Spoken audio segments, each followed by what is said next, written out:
Hey everybody, this long video is a stitched together video of all the review videos I have for the Supreme Court cases, as well as our units on constitutional underpinnings, federalism, Congress, the executive, the judiciary, and the bureaucracy. It does not include the required cases because you had a video quiz on that this week. It does not include civil liberties and civil rights because you had a video quiz on that this week as well. And the one required case that it does not include is Citizens United versus FEC. You might want to take a look at that, make sure you have it on your list. But since that was in Unit 5, that's not included here.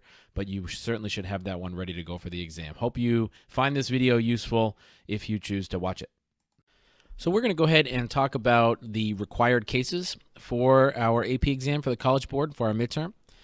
First case is McCulloch versus Maryland. We talked about the McCulloch versus Maryland case in our unit on federalism, and it really establishes important concepts when it comes to the relationship between the state and federal governments. For all of these cases, you should understand the basic facts. What is this case about? It's imperative you know what the constitutional clauses at issue in the case are that the Supreme Court is using to make their rulings. And then what are the key precedents, the long-term impacts of the case, and how do they, maybe potentially impact other future cases. In McCulloch versus Maryland in 1819, the state of Maryland tried to impose a tax on the National Bank of the United States. The United States, the National Bank, didn't believe that they could be taxed, that they didn't believe the states had the power to tax. And so this is a dispute that the Supreme Court took up and issued a ruling on. Now, their ruling was based on the Commerce Clause, the Necessary Proper Clause, and the Supremacy Clause. Basically, what the Supreme Court said was, first of all, if Maryland is going to argue that the United States doesn't have the authority to create a national bank, then their argument is invalid because that authority, even though it doesn't explicitly list in the Constitution that the Congress has the authority to create a national bank, it is an implied power according to the Supreme Court under the Necessary and Proper Clause. If Congress has the power to regulate commerce, which they do under Article 1, then one can imply that it is also necessary and proper, using the Necessary and Proper Clause, for them to create a national bank in order to help them do that. The Necessary and Proper Clause is the last part of Article 1, Section 8, which says that Congress can pass any law that it deems necessary and proper to carry out its foregoing powers. There's also the use of the Supremacy Clause. If Maryland is able to tax a national bank, then this would effectively, according to John Marshall in his opinion, this would effectively give them the power to destroy the national bank. And the argument that the Supreme Court made was that the national government is supreme to the states. The Supremacy Clause of the Constitution in Article 6 clearly says that the supreme law of the land is the Constitution. And so Maryland's argument that they should be able to tax a national bank is also invalid. So this dramatically, as its precedent, it dramatically establishes the supremacy of the national government and expands the scope and power of the Necessary and Proper Clause and the Commerce Clause, which will be used over and over again in the nation's history to expand the power of the federal government and justify federal action. So McCulloch versus Maryland is really a landmark case for those reasons. Also in our unit on federalism is the case U.S. versus Lopez. And this is kind of a counterbalance to the McCulloch versus Maryland case. If you're going to understand that there are cases out there that expand the power of the federal government as it relates to the states, there are also cases out there that restrict federal power and federal authority. And U.S. versus Lopez is one of those. So this is a federalism case. And basically the question was, can the Commerce Clause be used to justify a federal law that bans the possession of guns in school zones? So this is something Congress tried to do, is pass the Gun-Free School Zones Act in the 1990s, saying that you can't possess, it's a violation of federal law to knowingly possess a gun in a school zone. This was argued as unconstitutional because this is not a enumerated power in the Constitution, and it's not connected to enumerated power in the Constitution. Now, the federal government's going to make the argument, and this is the clause involved, that it is related to interstate commerce. They're going to make a kind of tangential, loosely connected argument saying that gun violence can reduce property values, it can impact trade in other ways, and therefore by trying to regulate guns in this fashion, they're really regulating commerce, and it falls under the Commerce Clause. In this case, the Supreme Court does not agree with this. They basically take the stance that regulating guns is not related to commerce, it's not related to a enumerated power in the Constitution, or at least regulating guns in this particular fashion. The Commerce Clause argument does not hold water. And so they strike down the law. And what's the big outcome here is that the Commerce Clause has its limits. Power is returned to the states in this regard, and it's taken away from the federal government. The Commerce Clause is not an unlimited clause. Now, we've looked at a number of Commerce Clause cases. I've talked about it in other videos, and we talked about it in class. So it's certainly worth going back and looking at our Commerce Clause lesson, because the Commerce Clause is a clause that's used to expand federal power dramatically over the years, but they do kind of run into some limitations here, in this case, U.S. versus Lopez. So we'll stop here, and these two cases are a good place to pause, and we'll move on to the next cases in future videos.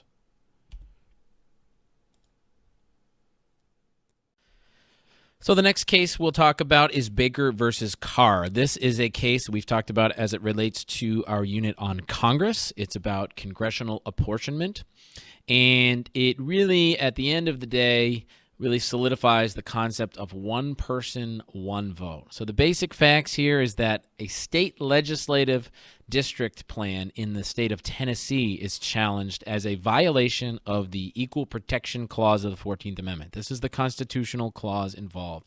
14th Amendment says no state, among other things, no state will deny equal protection of the laws. And so this is a clause that is used in many, many court cases when there's arguments that people are being treated unequally. In the case of Tennessee, they had districts that were radically different in size. Some districts, with 100 to 1 ratio, more people in them. And of course, the people in these districts felt that they were being discriminated against, and the fact that many of the larger districts had more minority populations in them, to dilute their voting power, made it even more of an argument that the Equal Protection Clause was being violated. Now, one of the keys to know about Baker versus Carr is that it was about state legislature, the state government of Tennessee. But it sets the precedent that this is an issue that can then be expanded into federal districts as well. So then there are future cases that rule that federal legislative districts for U.S. Congress seats also need to be of equal size. So really important case about congressional apportionment. Obviously, it makes sense to know what apportionment is, how it works, how every 10 years the congressional seats are reapportioned among states depending on census results. But the state legislative districts and the congressional districts for the national government are drawn by state legislatures. That's a really important thing. The state legislatures have power, but the federal court ruled in Baker versus Carr that they could hear cases about this, especially if they felt the 14th Amendment of the Constitution was being violated.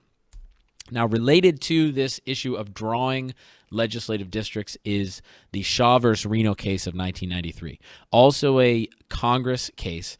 This is about districting as well, but in this case, we're talking about the issue of gerrymandering. We're talking about the issue of when state legislatures draw districts in a specific way to give an advantage to one political party.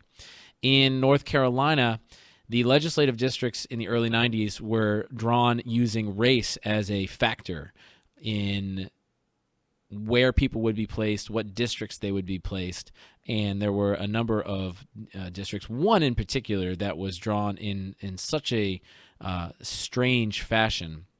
And it was actually done in order to create a majority-minority district, in order to put African Americans into a district, in order to make sure that they had a representative. But this was challenged as a violation of the Constitution, and the Supreme Court makes the ruling that you can't use race as a primary factor in gerrymandering. They don't say gerrymandering can't occur. They don't say gerrymandering is unconstitutional. In fact, it's an issue that continues to be litigated in the courts today when gerrymandering occurs for obvious partisan purposes in states around the country. But when it's drawn with race as one of the main demographics that's used to draw the lines, then it becomes very, very suspect in the eyes of the courts, and they say it has the potential to violate the Equal Protection Clause of the 14th Amendment. So gerrymandering occurs, but race can't be used. That's one of the significant precedents here, and one of the significant outcomes of this particular case. The last case we'll cover in this video is Marbury v. Madison. This is in our unit on Congress, and it is arguably one of the most important Supreme Court cases that has ever occurred because it established that the court had the authority to strike down laws of Congress or strike down actions of the executive, or in essence, exercise the power of judicial review. Now, the basic facts, we can keep this basic because it's a really muddled, complicated story that we don't need to get bogged down in. But what we do need to understand is that a case came before the court directly because Congress had changed the court's original jurisdiction in the Judiciary Act of 1789, saying that the court had authority to hear certain cases about issuing judicial orders. And this was all about the appointment of officials at the end of the John Adams administration and into the Thomas Jefferson administration. The clause that's involved in the Constitution is Article 3. Article 3 establishes what the original jurisdiction of the court is, and it says very clearly that they have jurisdiction over cases involving ambassadors, over disputes between states, over issues of maritime jurisdiction. When the Judiciary Act of 1789 is passed, they set up the court system, and they altered the original jurisdiction of the Supreme Court and said the Supreme Court can hear cases on certain things and they can issue orders on certain things. The Marshall Court, although they actually reduced their original jurisdiction a little bit by saying the Judiciary Act doesn't give them certain powers because it can't give them certain powers, they dramatically expand the power of the court by saying, we're striking down that part of the law. We're saying that part of the law is unconstitutional. It's not in the Constitution, the power of judicial review. It's not established that they have the authority to strike down laws as unconstitutional. So Marbury v. Madison does just that. They strike down a law as unconstitutional. They say you can't modify the Constitution. It's all about Article 3 of the U.S. Constitution. That's the key clause. So it has a huge, huge lasting impact because now so much of what the court does is exercise judicial review today and throughout American history. So Marbury v. Madison establishes that they have the authority to do that. We'll stop here.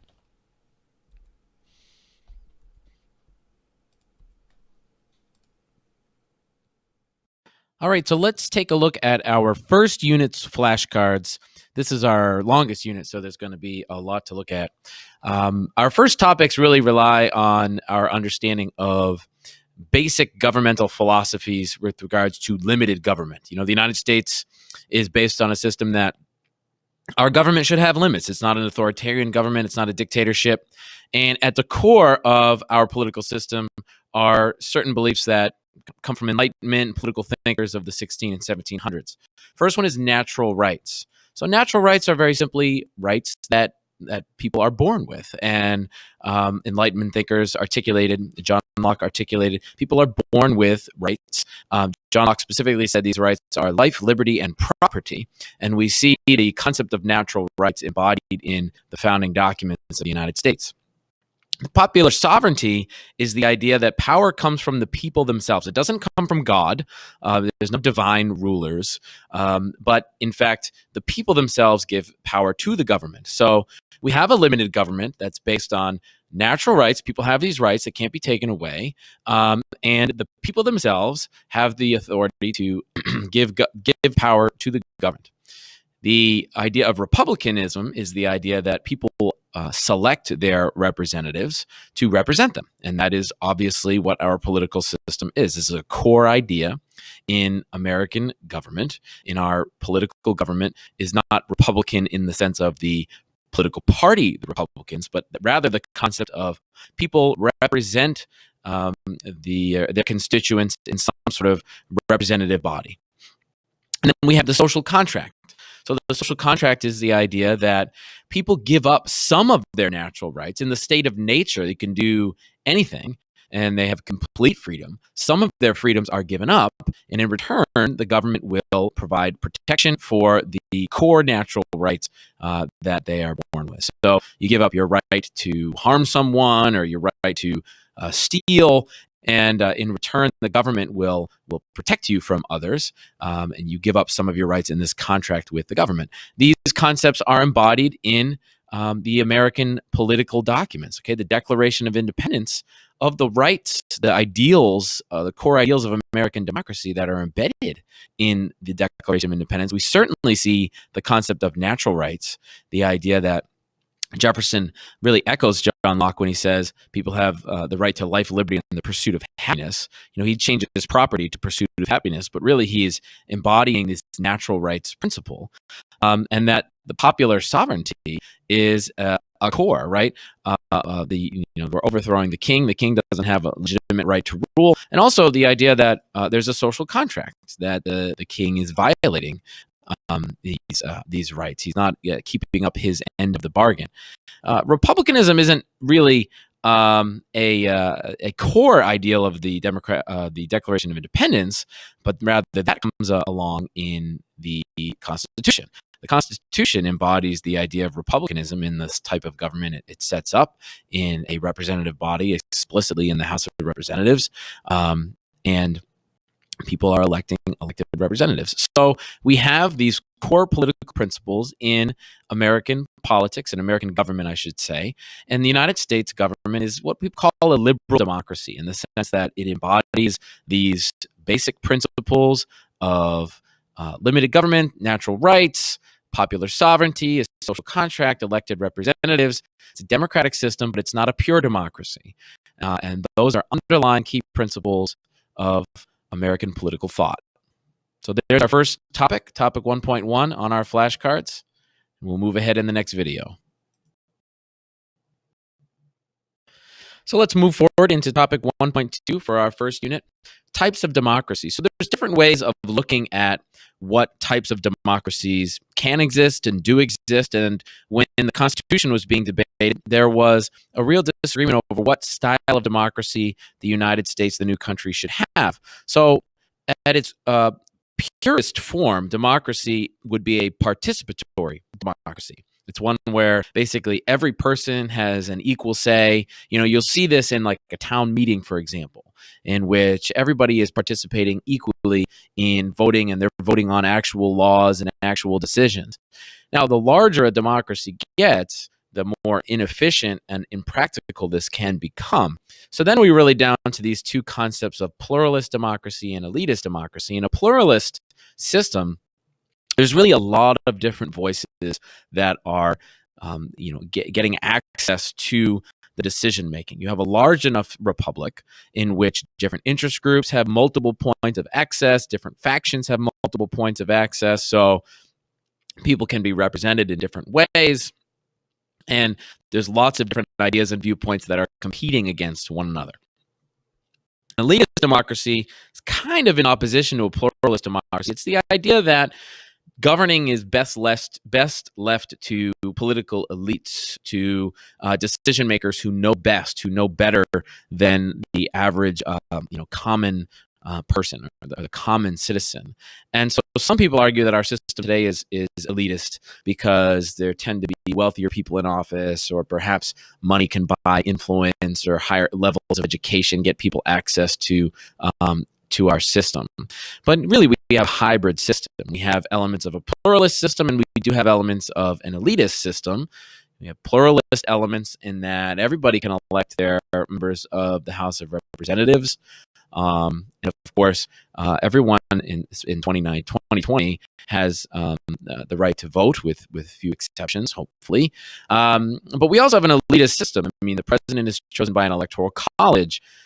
We had elitist undertones initially in our system when the Senate was originally selected by state legislatures. Now that has been changed, and they're selected by voters of the state. So you have different aspects of pluralism and elitism.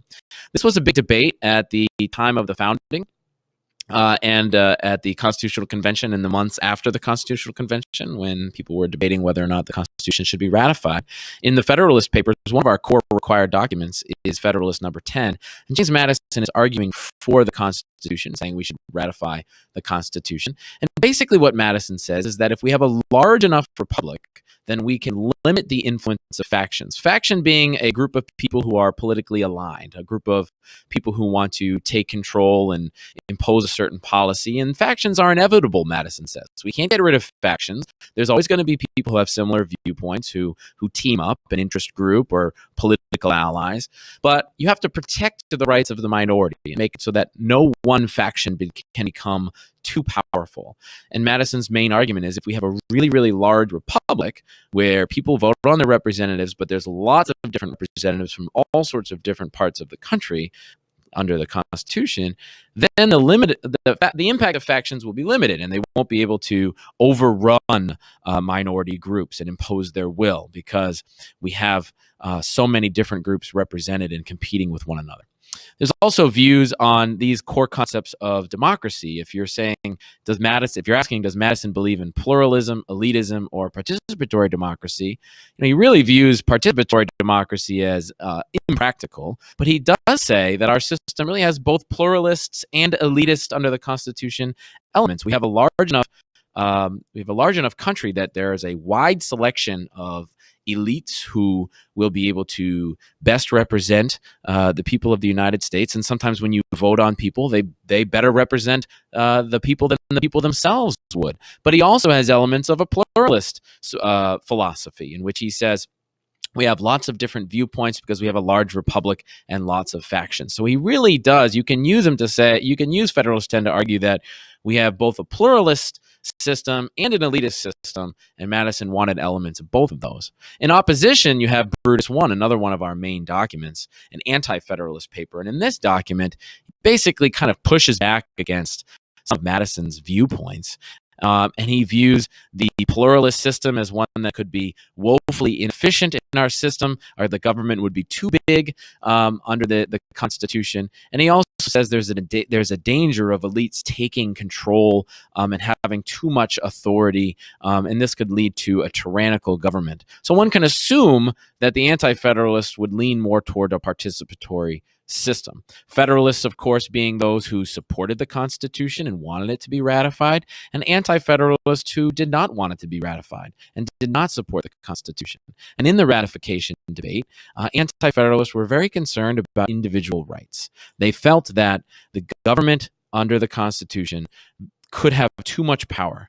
And what ends up bringing anti-federalists on board in this ratification debate is the promise by federalists to add a Bill of Rights laying out individual rights that can't be taken away to the Constitution. So they say we'll immediately amend the Constitution, we'll add 10 amendments, and we'll protect individual rights, individual liberties, and also will protect the rights of states, which is primarily what the 10th Amendment does. So that's why the Bill of Rights was added to the Constitution, to bring some of the anti-federalists on board during this ratification debate. We'll take a pick up later. So now let's talk about the Articles of Confederation. We've been talking about the underlying principles of our political system. Well, the Constitution was really a second go-around in creating a government. The first was the Articles of Confederation, which was created during the American Revolution, and it was the first governing body of the United States. Now, I'm not going to go over every provision here of the Articles of Confederation, so you might want to take a closer look at this in your notes and in your other materials. But let's talk about some of the key principles, right? So the Articles of Confederation created basically a legislative branch government. It did not create an executive branch, and it didn't create a permanent judicial branch. It just had a legislative branch. All 13 states had the same power. They had basically one vote in Congress. They could send multiple representatives or delegates if they wanted to, but they only had one vote. And so there was a lot of discussion about whether this was fair, because there were certainly states that were larger. You also had a series of key weaknesses and powers that the Articles of Confederation did not have. They really had to request troops from states if they wanted to raise a military. They couldn't directly enforce taxes. They could not regulate commerce between states. So they were fundamentally weak. And this was by design. The people were in the middle of the American Revolution. They were fighting against a tyrannical government. They had real concerns about creating a strong centralized government. And this really wasn't something they wanted to do, and they didn't really feel entirely connected as 13 separate colonies anyway. One of the key events that really highlights the weaknesses of the Articles of Confederation is Shays' Rebellion, which occurs in Massachusetts in the 1780s. And there's basically a uprising in Massachusetts over economic policy, and the Massachusetts government basically requests help from the Confederation Congress to put down the rebellion, and they are unable to get any assistance. The Articles doesn't really provide the ability for a quick raising of armies, and they are unable to assist Massachusetts, which has to raise their own private militia to put down this rebellion. Really leads to some alarm about whether or not the central government is strong enough. Now, if you want to change the Articles of Confederation, in the Articles themselves, they said that you needed a unanimous vote to amend it, which made it virtually impossible to amend, and they needed 9 out of 13 votes to pass any piece of legislation. So it was really this inadequate government. And so the Constitutional Convention is called to try to reform the Articles, but the delegates at the convention in Philadelphia in 1787 immediately say, well, we're going to start from scratch, which is not something they were allowed to do, but they did it. And there are a lot of different proposals and discussions at the convention about what the Constitution should look like and how it should be structured, what powers it should have. But at a core disagreement is over the basic structure of big states versus small states. So the New Jersey plan would have maintained an equal-based representation in a single legislature, a unicameral legislature, and each state would have equal representation. And the Virginia plan would have had a two-body bicameral legislature, and it would have both been based on population, and the larger states having more votes. So the Great Compromise, the Connecticut Compromise, it's all about representation for states. Should it be based on population or should it be equal per states? The compromise basically sets it up so that it's a bicameral two-house legislature. One is based on the population of the states, and the other is equal per states, the 2 senators. So that's the main compromise that comes out of the discussion about how states should be represented. You also have a discussion about how the president should be selected. So it's really important to understand how the Electoral College works. This takes the selection of an executive, and it basically hands it over to the state legislatures. In essence, it says the state legislatures will award electors in whatever manner they see fit, and in the modern era, they have elections to do this. And these electors will then cast votes for president and vice president. So you have to have a majority of votes in the Electoral College to win the presidency. If there's not a majority, the vote goes to the House of Representatives. But the Electoral College takes power away from the central government, and it also takes power away from individual voters, and it gives it to state legislatures. So it may not be how we look at the Electoral College today, but it gives it to state legislatures. And southern states were able to go along with this because the number of electors is based upon the number of representatives a state has in Congress, in both the House of Representatives and the Senate.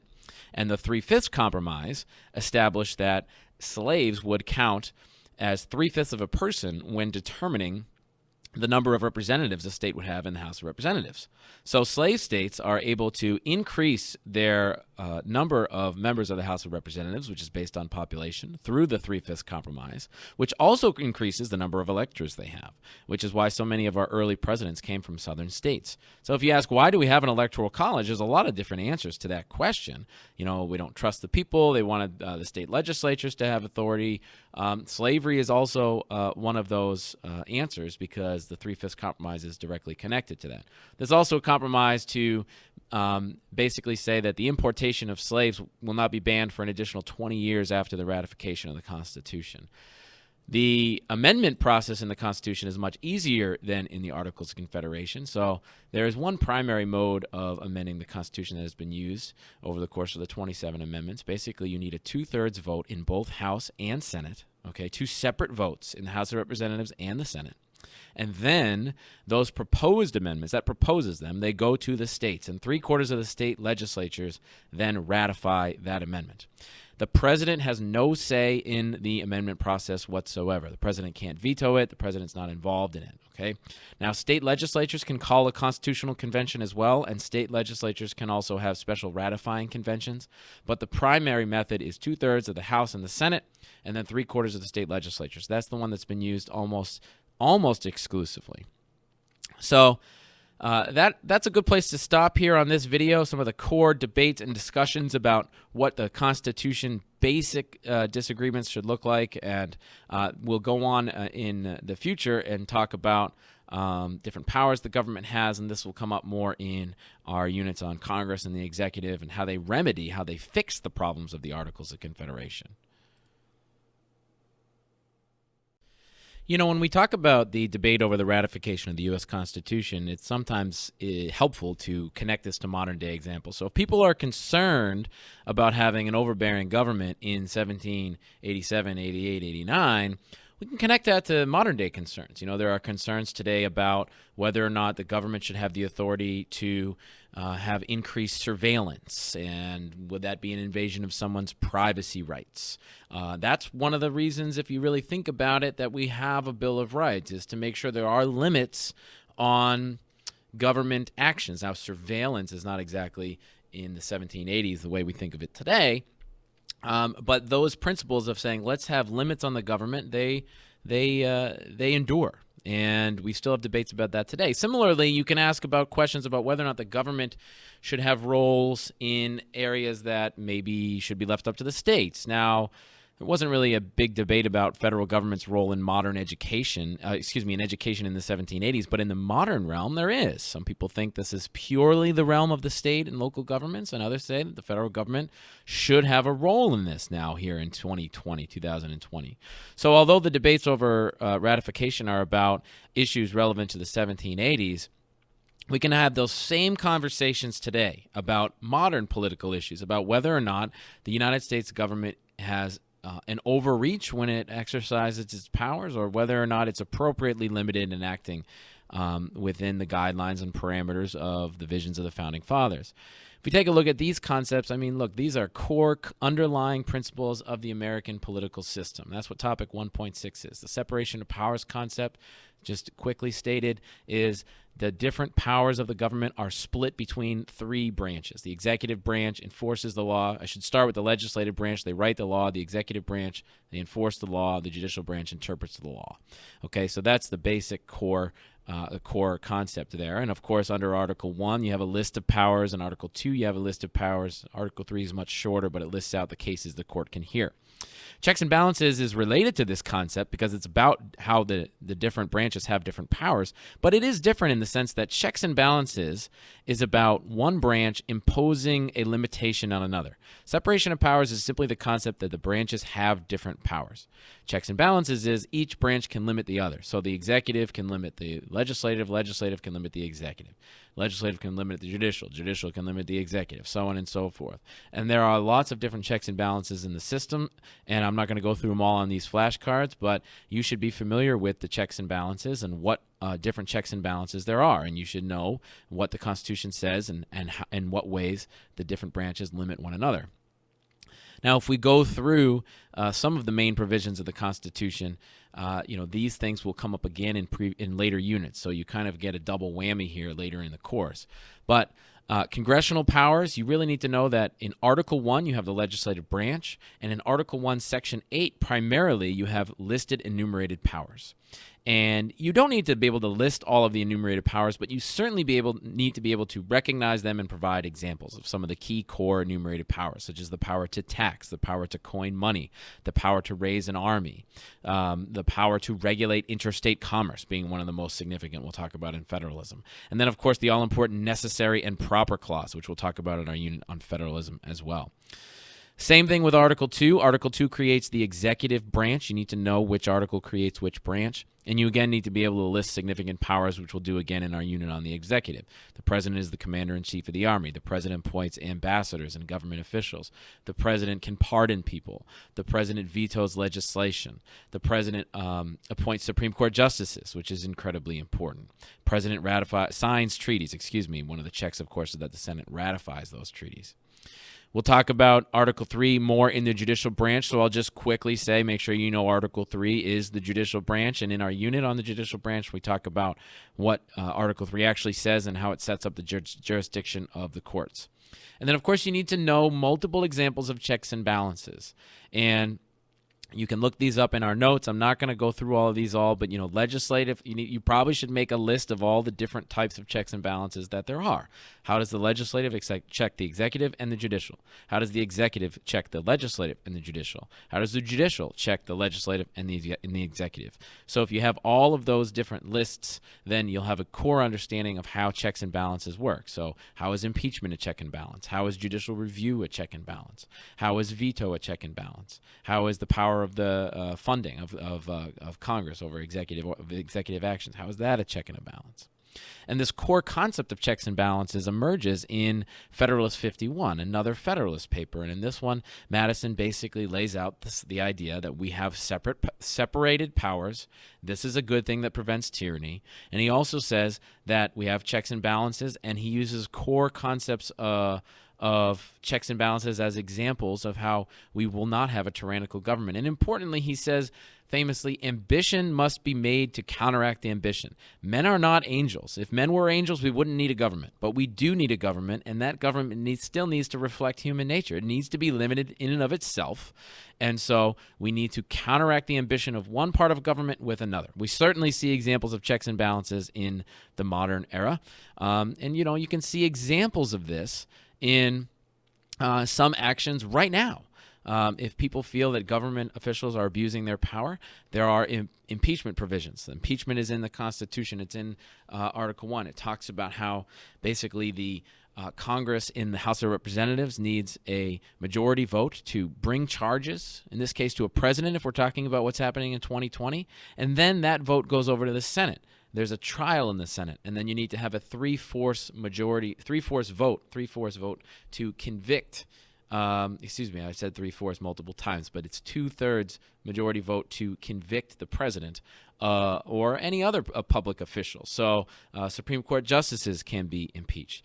There's also investigations. Congress can investigate. So, there are limitations. If ambition is going to be made to counteract ambition, there are provisions in the Constitution to help government officials do that.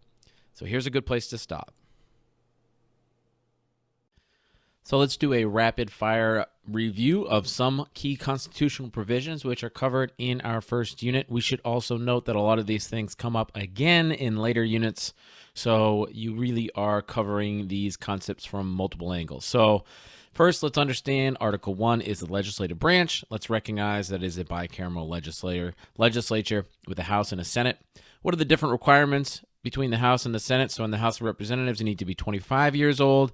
In the Senate, you need to be 30 years old. So the House of Representatives originally was chosen and still is chosen by the voters in districts, and the Senate was chosen by state legislatures. So those are key distinct differences between the two.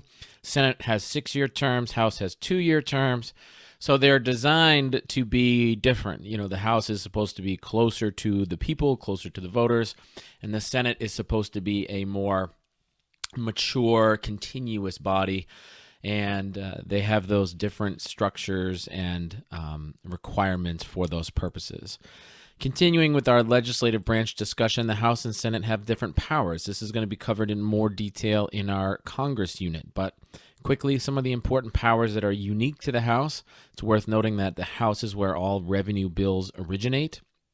It's also worth noting that impeachment begins in the House. In the Senate, you have a lot of specific powers that are specific to the Senate.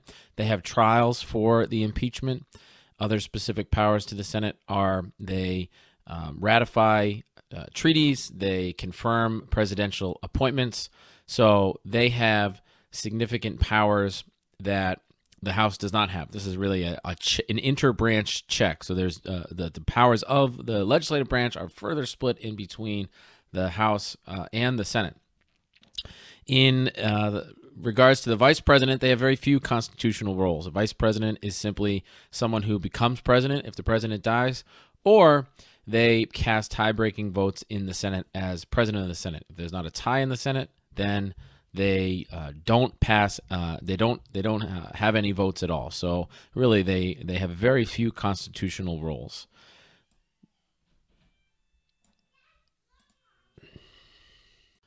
Moving on to Article 2, basic provisions and concepts regarding Article 2. Again, this will be covered in our unit on the executive as well.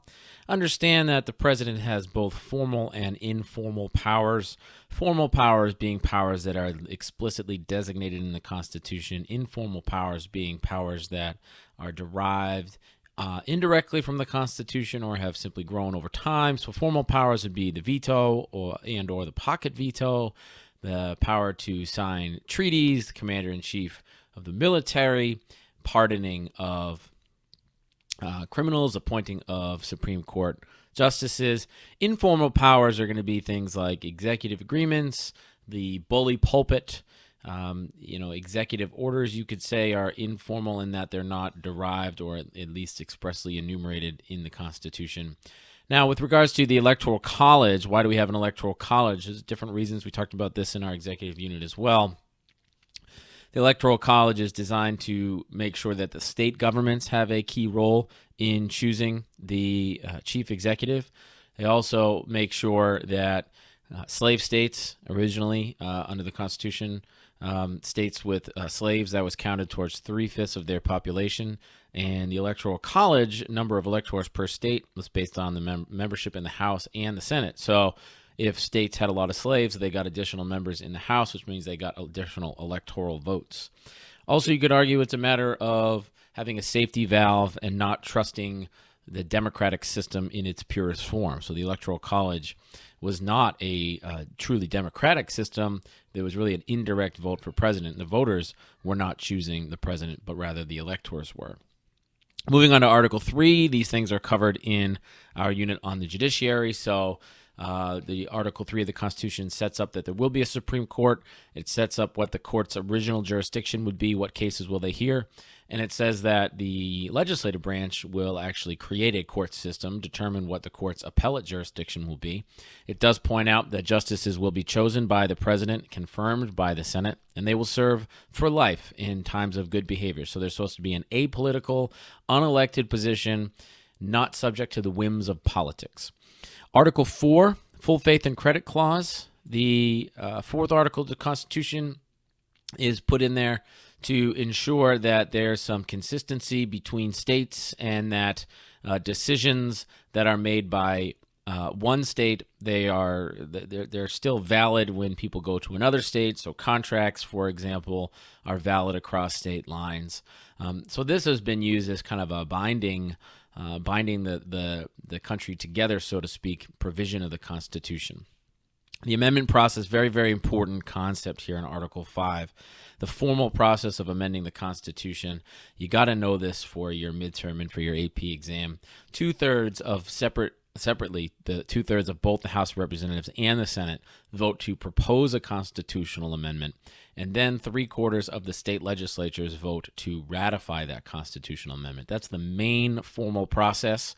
There is another process that is not used, except for one minor exception, in which a constitutional convention can be called by 2/3 of the states, and then states separately could have ratifying conventions. 3/4 of the states would have to ratify this amendment in ratifying conventions. That is another way of doing it. But the primary method is the one you really need to be responsible for. 2/3 of both the House and the Senate and 3/4 of the states. This is the formal process designed to bring a lot of different stakeholders involved in the process, make it difficult.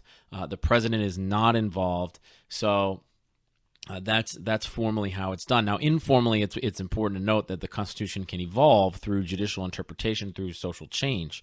So the Constitution, the 14th Amendment, for example, what it means to be denied equal protection of the law as time goes on, the Supreme Court interprets this as meaning people and groups that weren't necessarily what was on the mind of the people who wrote the 14th Amendment in the 1860s. So the 14th Amendment wasn't meant to apply to women or members of the LGBTQ community.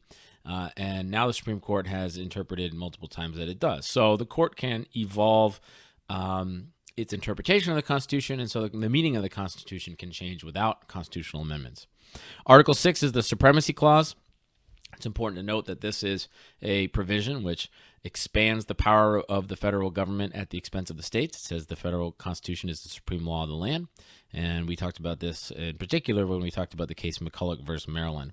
Ratification, it's important to note Article 7 simply states that 9 out of the 13 original states needed to ratify the Constitution for it to go into effect. So there's a rapid fire review of some main provisions of the Constitution, and each of these provisions, or many of them I should say, are covered in more depth in some of our other units later on. So let's dive into our unit on federalism and talk about some of the flashcards for basically the second part of Unit 1 according to the College Board curriculum. And this covers the relationship between the states and the federal government, which is what federalism is. So our first flashcard really talks about some basic concepts and terminology. We need to know specifically that we have national powers, concurrent powers, and state powers. And one of the key things to understand here is just some of the terminology and how these terms are described. So national powers are often also described as powers that are enumerated in the Constitution or as powers that are expressed in the Constitution. So be clear that those mean the same things. And concurrent powers are powers that are shared. And then often state powers are also referred to as reserve powers. And that's a term that's derived from the 10th Amendment, which says that powers not given to the state governments are reserved to the states. The powers not given to the national governments are reserved to the states. So a few examples of national powers that the states don't share with them. Obviously, the power to declare war, the power to establish a national post office, the power to regulate commerce between states is a clear national power, the power to establish national courts.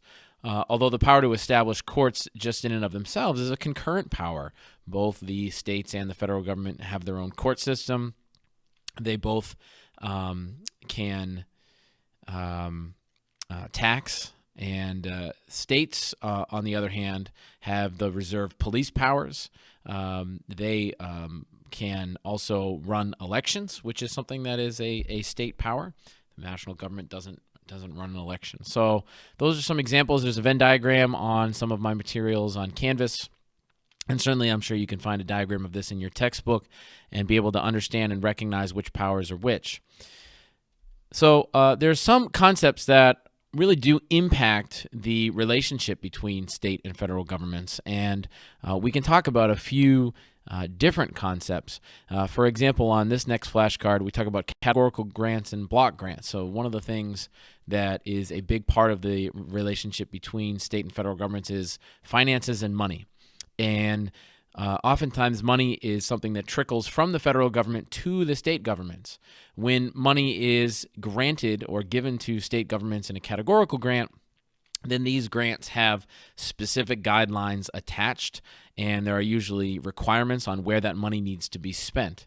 However, a block grant, which became more prominent and popular in the late 20th century under most notably the presidency of Ronald Reagan in the 1980s, these restrictions were removed or are removed, and there's usually more large chunks of money to be used for broad purposes rather than specific purposes. So block grants give more power to the state governments because it gives them the authority to spend money. Categorical grants gives more power to the federal government because it really gives the federal government the authority to designate what that money is going to be spent on. So grants have a big part of the relationship between state and federal governments, and so too do mandates have a major part of the relationship between state and federal government. So the federal government can impose restrictions or requirements is probably a better way to describe it upon states. And oftentimes there's debates about whether or not these mandates, for example, retrofitting buildings to be handicapped accessible, or meeting certain benchmarks for education testing. There's oftentimes debates over whether or not the federal government should be imposing mandates without providing funding. And sometimes these unfunded mandates can be very controversial. So the federal government can and does impose required actions upon the states in the form of mandates. A few other terms or terminology. I apologize for this being cut up here, but again, if we talk about how state programs and federal programs are related to one another, it's just good to talk about some of the language we use. So a federal aid program would be when the federal government is providing direct aid to states for specific programs that they have in place. A federal incentive is when the federal government will use finances or money to try to basically use kind of a carrot approach to incentivize state behavior. So if you, for example, come up with a innovative education program, then you can get federal dollars to help implement it. And then there's revenue sharing. A good example of this would be something like the gas tax, which there's a federal tax on every gallon of gas that's sold, and then that money is dispersed amongst the states for highway projects. And so money is shared amongst the states by the federal government. So this kind of gives us an opening to some of the key relationships and concepts and vocabulary when it comes to the relationships between the state and federal government. So there's a good place to pause. So let's talk about some constitutional phrases here and clauses that are relevant as it relates to the interactions and relationships between the state and federal government. So first is the 10th Amendment. The 10th Amendment is going to give power to the states. It specifically says, and it's the last amendment to the Bill of Rights, anti-federalists are very concerned that states would have power removed by the new Constitution. So the 10th Amendment says that all powers not given to the federal government or prohibited to the states are reserved to the states. So if the Constitution doesn't say anything about a power, whether they take it away from a state or grant it to the federal government, then it is a reserved power, and that's something that people use to justify widely state action and say this is something states are allowed to do because the 10th Amendment implies or says that the Constitution says nothing about it, the states can do it. So the 10th Amendment is used to justify expansion of state power.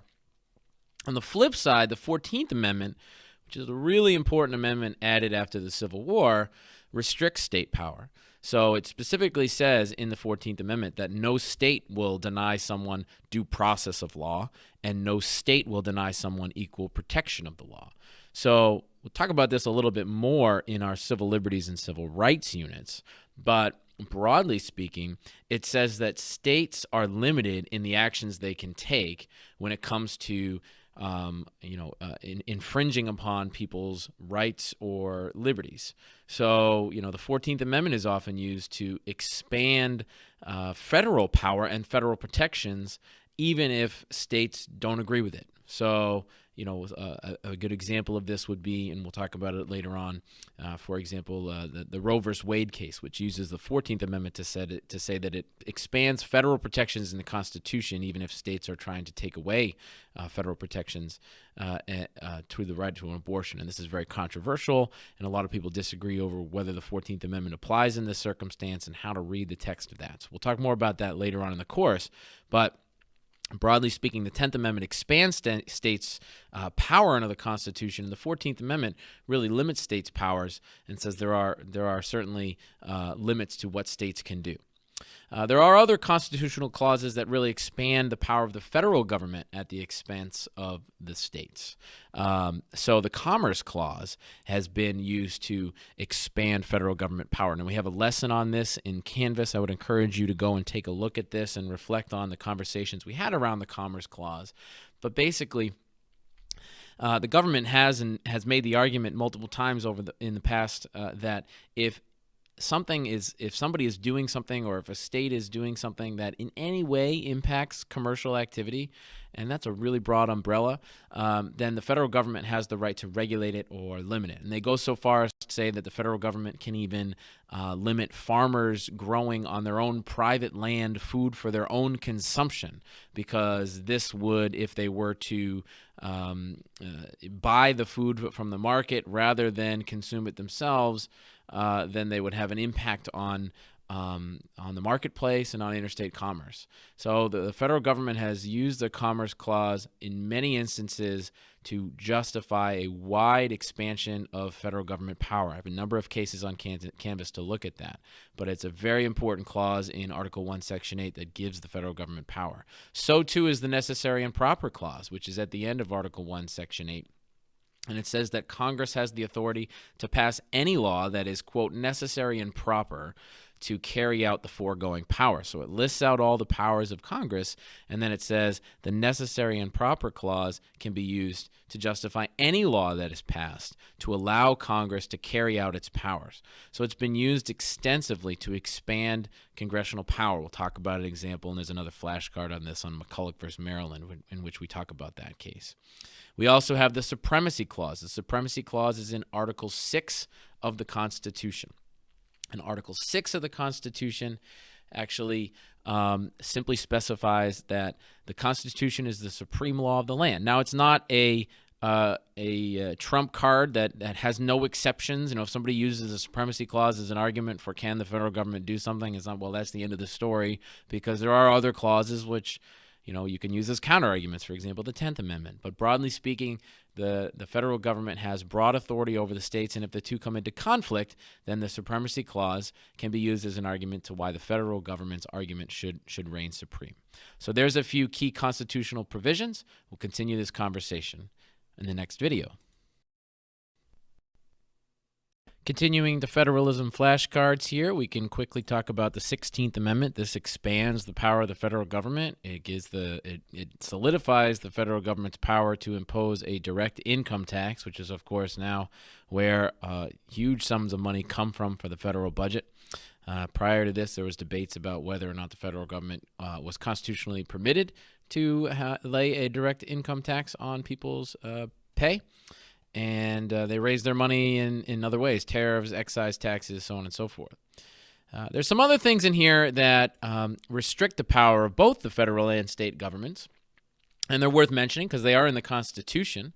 So there are no ex post facto laws allowed. So a law cannot be passed that basically criminalizes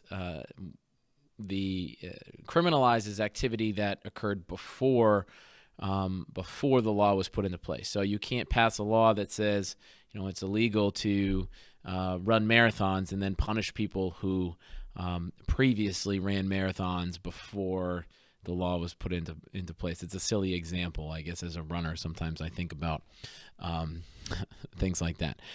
Bill of Attainder. You can't pass a law that finds someone guilty of a crime without a trial. That's the judicial branch's job. So a bill of attainder would be, Mr. Kellett is guilty of robbing a bank. They can't do that, and states and the federal government both can't do that. I'd have to be put on trial in a court.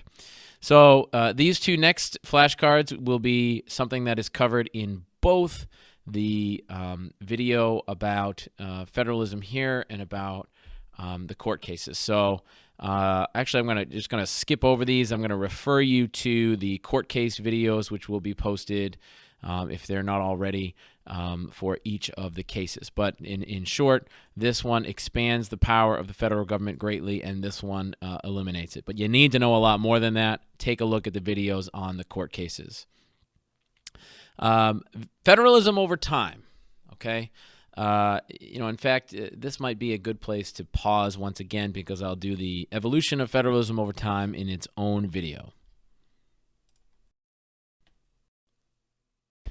So I'll make this the last video on federalism, and we can talk about how federalism and the relationship between the state and the federal government changed over time. And this depends on the issues the nation is facing and who's in charge of the Supreme Court and who's the president and so on and so forth. So we'll start with dual federalism, and dual federalism is going to be basically the 1800s, pre and post Civil War. You're going to see a judicial philosophy that is one where the court constantly interprets the federal and state governments as separate entities, and they're equal in some senses. And there's certainly early on in the nation's history, the Marshall Court establishes a strong federal government, but the Taney Court, which comes after in the 1830s to 1860s, they establish a much more limited federal government.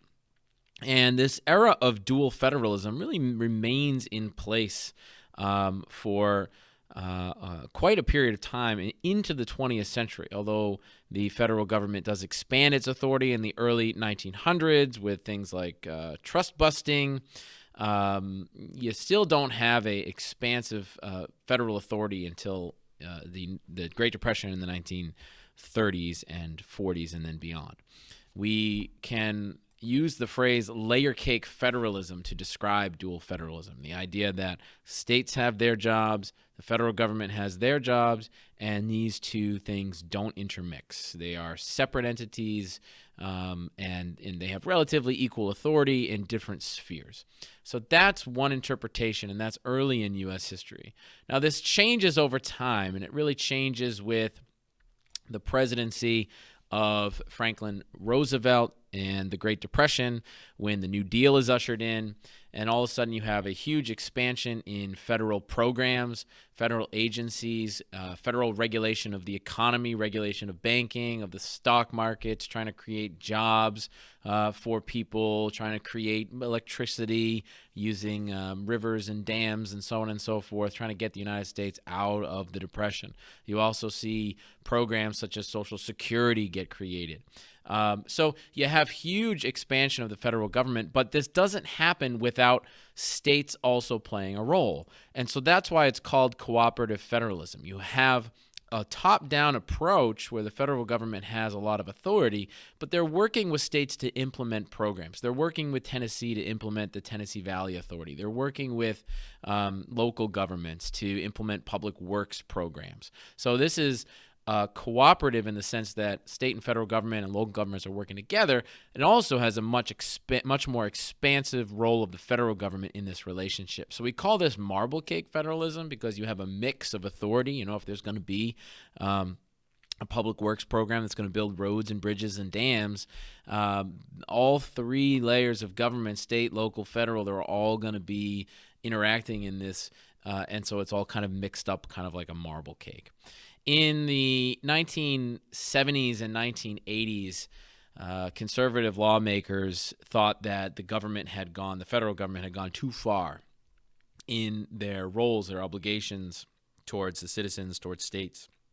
In the 1960s, Lyndon Johnson's administration had expanded more programs in education and healthcare with Medicare. And that was called his Great Society. The 70s and 80s kind of has a backlash to that, and a concept of new federalism, the idea that power would be returned to the states where these policymakers felt it could be best utilized, that the federal government had grown too much. And so new federalism, you see the imposition of block grants instead of categorical grants, the idea of deregulation and reducing restrictions, and having the bureaucratic agencies do a little bit less. This is something that was really gained a lot of momentum in the Reagan years and remains a big part of the debate between liberals and conservatives today. We also call this period a devolution revolution, where power is getting devolved back to the states. And we also have Supreme Court decisions that do this. A more conservative presidency leads to more conservative Supreme Court justices who will make rulings that limit power of the federal authority. They return power to the states. They say you've gone too far. In the U.S. versus Lopez case, which is one of your required cases, which say the Commerce Clause can't be used to justify gun-free school zone bans laws by the federal government. That's a state and local issue. It's not a commercial issue. That's something that you could use as an example of the devolution versus devolution revolution. And so rounding out our discussion of federalism, we've just got a few broad flashcards, some broad concepts to think about. There's a question here. It says, how does federalism create multiple access points for stakeholders and institutions to influence public policy? I mean, simply put, if you're someone who cares about an issue, you can approach this issue in multiple ways. If you're an environmentalist, there is clearly federal policy, and you could lobby the federal government, and you could try to bring about reform in national elections and have the EPA impose regulations. But there are also local and state authorities that give you access points as well. So you can access your state representatives. You can have lobbying for the governor to be involved. And so public policy can be influenced on multiple levels, and it allows more access to the policymaking process for people, for businesses, for institutions, for interest groups. You also have a question here. It says, how is national policy constrained by the sharing of power between the three branches and state governments? I mean, this is really getting at the concept of checks and balances, which we talk about in the first unit as a three-branch of government concept. It's about the Article 1 in the Constitution is the legislative branch, Article 2 is the executive, Article 3 is the judiciary, and ambition must be made to counteract ambition. Well, you can add on to that as well. The state government's federalist system, that's a part of checks and balances too.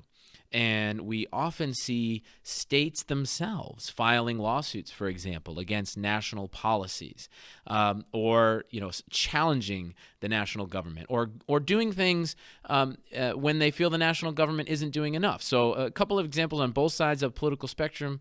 You can see many states got together and sued the Obama administration when the Obama administration passed the Affordable Care Act. They said that imposed too many restrictions on the states, and they tried to rein in some of the federal government action there. And they were partially successful in parts of their lawsuits. On the other side of the political spectrum, you have states that are challenging the Trump administration's environmental policies. So the Trump administration is trying to reduce the number of restrictions on automobiles for fuel efficiency. So some states don't agree with this, and they say, well, we're going to go ahead and maintain high standards, in particularly California. And so if you're an auto company and you're not going to meet California's standards, then that's really not an option for you, because there's such a big state and such a huge market. So they try to dictate policy on their own. It's not necessarily to say anybody's right or wrong in this discussion. That's really a personal perspective on the policy areas. But we have limits in our system on the three branches of government, but states can also play a role in trying to counteract national policy that they don't agree with, and that's part of checks and balances too. So federalism, that wraps up our flashcards for this unit, and take a look at these. And again, my reminder: this is a starter, a primer. It gets you figuring out where to look in your notes, in Canvas, in your textbook, and I've just brushed the surface here. So make sure you're doing a full-fledged studying of all these important concepts.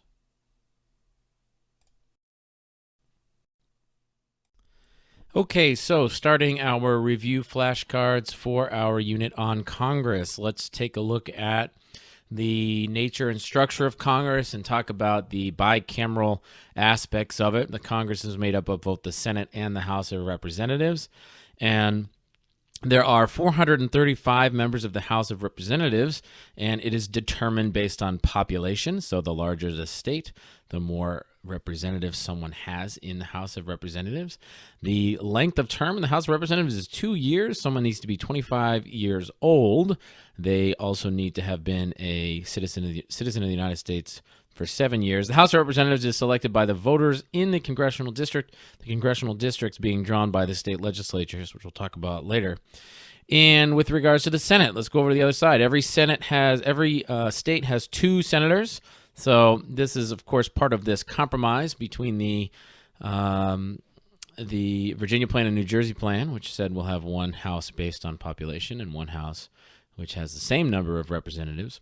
Senators are in office for 6 years. They must be 30 years old, and they have to be a citizen for 9 years, and they're selected originally by the state legislatures. That's important to note, that they were originally chosen by the state legislatures, but the Constitution was amended so that they are now chosen by the voters. So the senators are supposed to represent the entire state, and the members of the House are supposed to represent their districts.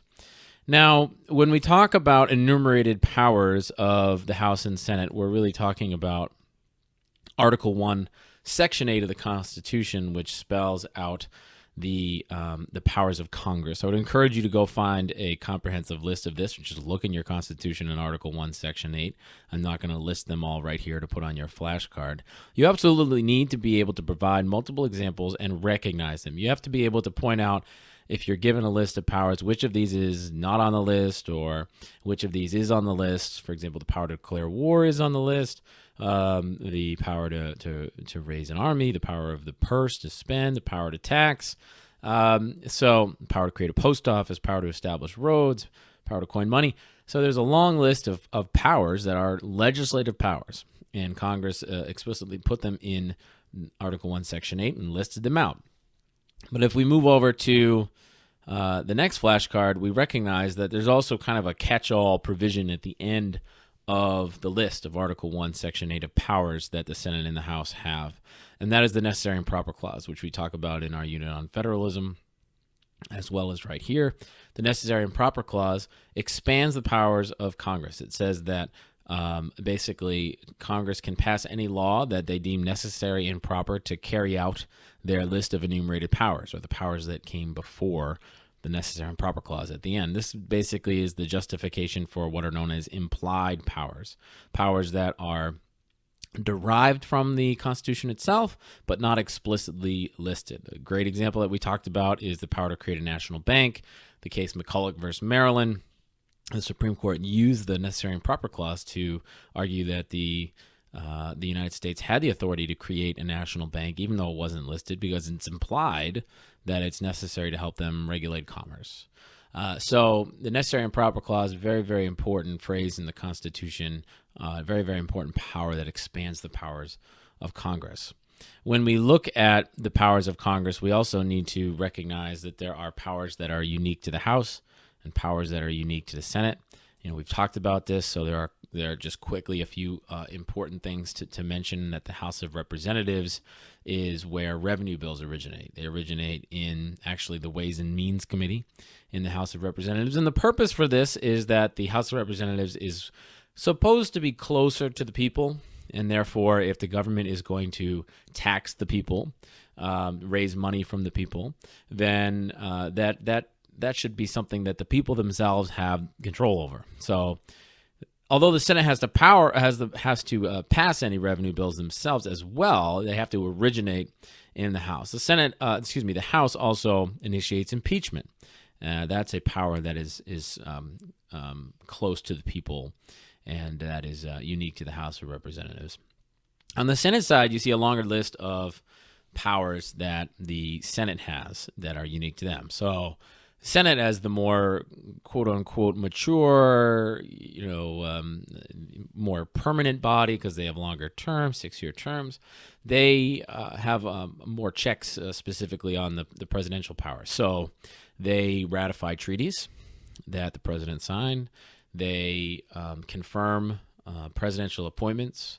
They also hold the impeachment trial. So these are a few examples of powers that are unique to the House and unique to the Senate. And they divided up these powers between the two chambers so that there could be further checks and balances within the legislative branch, and also because they recognize the inherent difference in the nature of the institutions themselves. The House of Representatives being closer to the people, and the Senate being a little bit more removed from the people, not selected directly by the people, at least originally, and having longer terms, less subject to the whims of politics. When you talk about how bills are created and how the House and Senate function, it's really important that we understand how committees play a part in this. So the House of Representatives, 435 members, Senate has 100 members. So the other thing that it's worth noting is that in the Constitution, it says that both the House and the Senate create their own rules and procedures. So both have committees. So most of the legislative work is done in committees, and a standing committee is a permanent committee on a specific policy area, whether it's education or foreign affairs or the Senate Judiciary Committee. And so members have committee assignments on standing committees, and these committees are where a lot of the legislating actually occurs, where the bills are written, where hearings are heard, research is conducted, and even there could even be subcommittees beneath the standing committees on more specific topics. You also have what are known as special or select committees. They'll be often, created to investigate something. For example, there was a special committee to investigate 9/11. So these will be created. They'll do their work, and then they'll disband. Any committee that has members from both the House and the Senate is known as a joint committee. So a joint committee is something that could be a special committee, or it could be something called the conference committee. I'm noticing now that I have a duplicate here. I believe this should say conference committee instead of standing committee. So make a note. A conference committee is a committee that is created. It's a type of joint committee after a bill has gone through the process of the House of Representatives, and then it's gone through the process in the Senate. Amendments have been added in both, and they've been written up and maybe tweaked a little bit. They usually come out both sides a little bit different. Okay, so maybe it started in the House and then went over to the Senate, and then the Senate version they got through, but it had some modifications to it. So then a conference committee will be created. They'll iron out the differences between the two bills, and then they'll send that bill back to the House and Senate, because for a bill to become a law, it has to pass both the House and the Senate in identical forms. So all these different committees are going to help them do that, and they're absolutely integral to the legislative process. And House members and Senate members are going to want to be on the committees that they feel can be most beneficial to their constituents, their district. So if their district is one that has a lot of auto manufacturing plant, they're going to want to be on a committee that has to do with that. If they have a naval base, for example, and a lot of their constituents get jobs, maybe they want to be on a foreign affairs committee or something along those lines. So committee assignments are based on expertise, based on loyalty to party, because they're chosen by the House leadership and the Senate leadership. So they do a lot of important work. They do all the important work, and it's a big part of how the process works. We'll pause here and continue in the next video. Continuing with Congress, there are some procedural characteristics of the House and the Senate that we need to talk about. There are important differences between the two, and there are certain ways in which they operate, which make them unique and separate them from one another. So the House of Representatives is led by the Speaker of the House. This is selected by the membership of the House of Representatives. It's a member of the majority party. Speaker of the House has an enormous amount of power and influence in the House of Representatives, and they can he or she can dictate what the House's agenda will be. They can play a large role in who's on what committee, and so they're certainly a very, very important spokesperson for the House of Representatives, and they play a role in communicating with their counterparts in the Senate and also with the President. The Rules Committee is something that exists in the House of Representatives and does not exist in the Senate. In the House of Representatives, the entire chamber is governed much more by specific rules and guidelines. The Senate has fewer of them, and individual senators have more power. So the Rules Committee is It's a very important committee because it establishes how bills will be debated, how much time a bill will have for debate, how much people can say about bills, whether amendments can be added to bills. The House of Representatives, therefore, is more likely to get legislation passed because they're able to restrict what the individual members of the House can do. The Senate, individual senators can slow down the process quite a bit. A discharge petition is a petition where a majority of members of the House of Representatives will actually sign a petition and take a vote to bring a bill out of committee to the floor of the House of Representatives for a vote.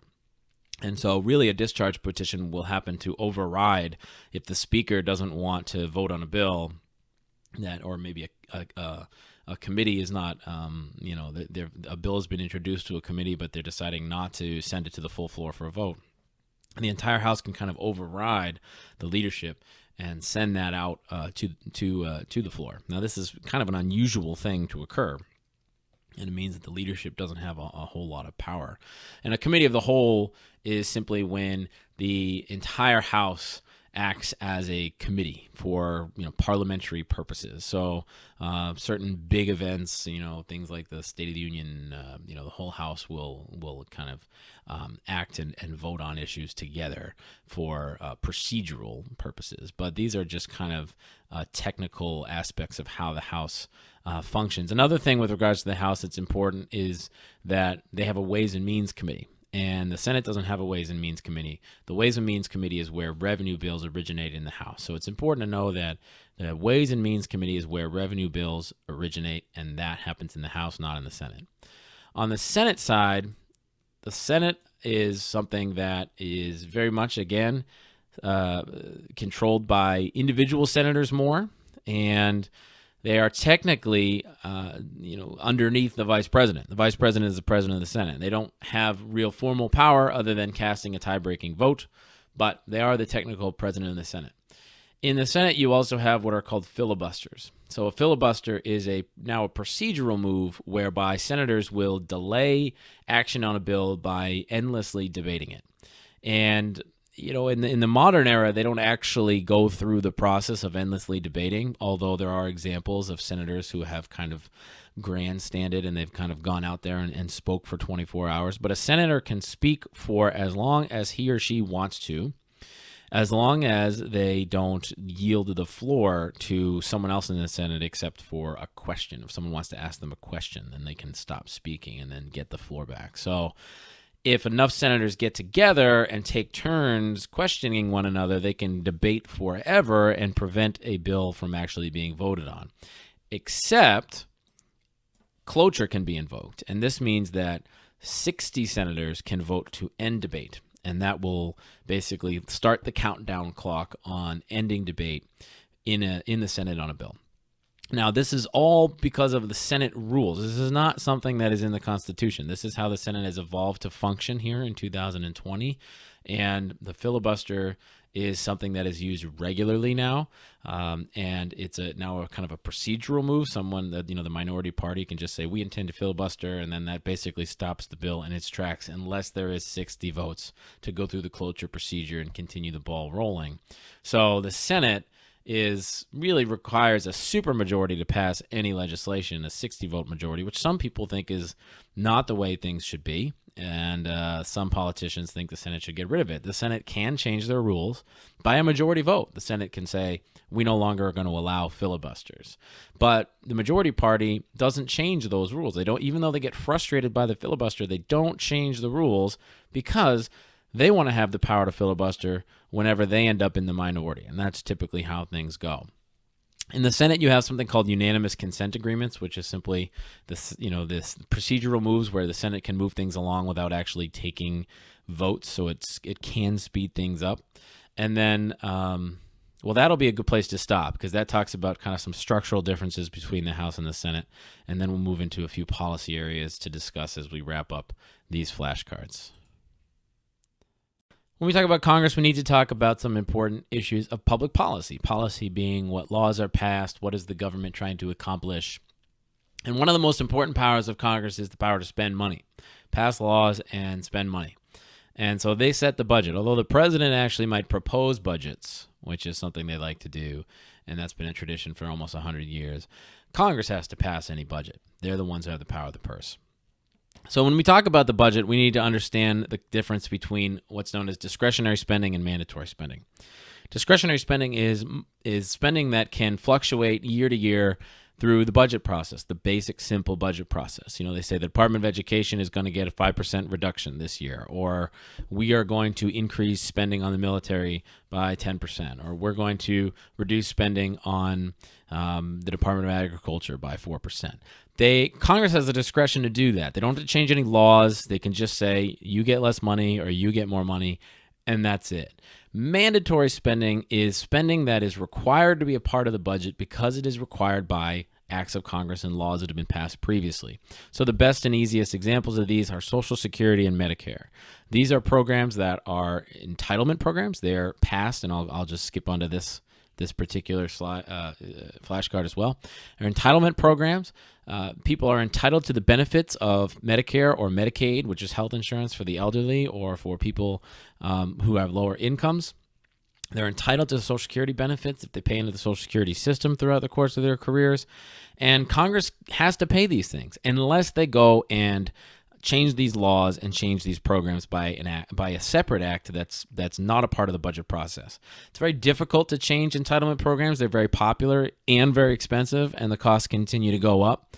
So, a lot of times Congress runs up a deficit and people criticize them for spending, but really they need to be talking about reforming the mandatory spending programs in some way if they want to rein in spending. If they want to rein in spending, they can't just say we're going to cut the budget and that'll be that. They could cut out the entire element of discretionary spending and we'd still be running a deficit.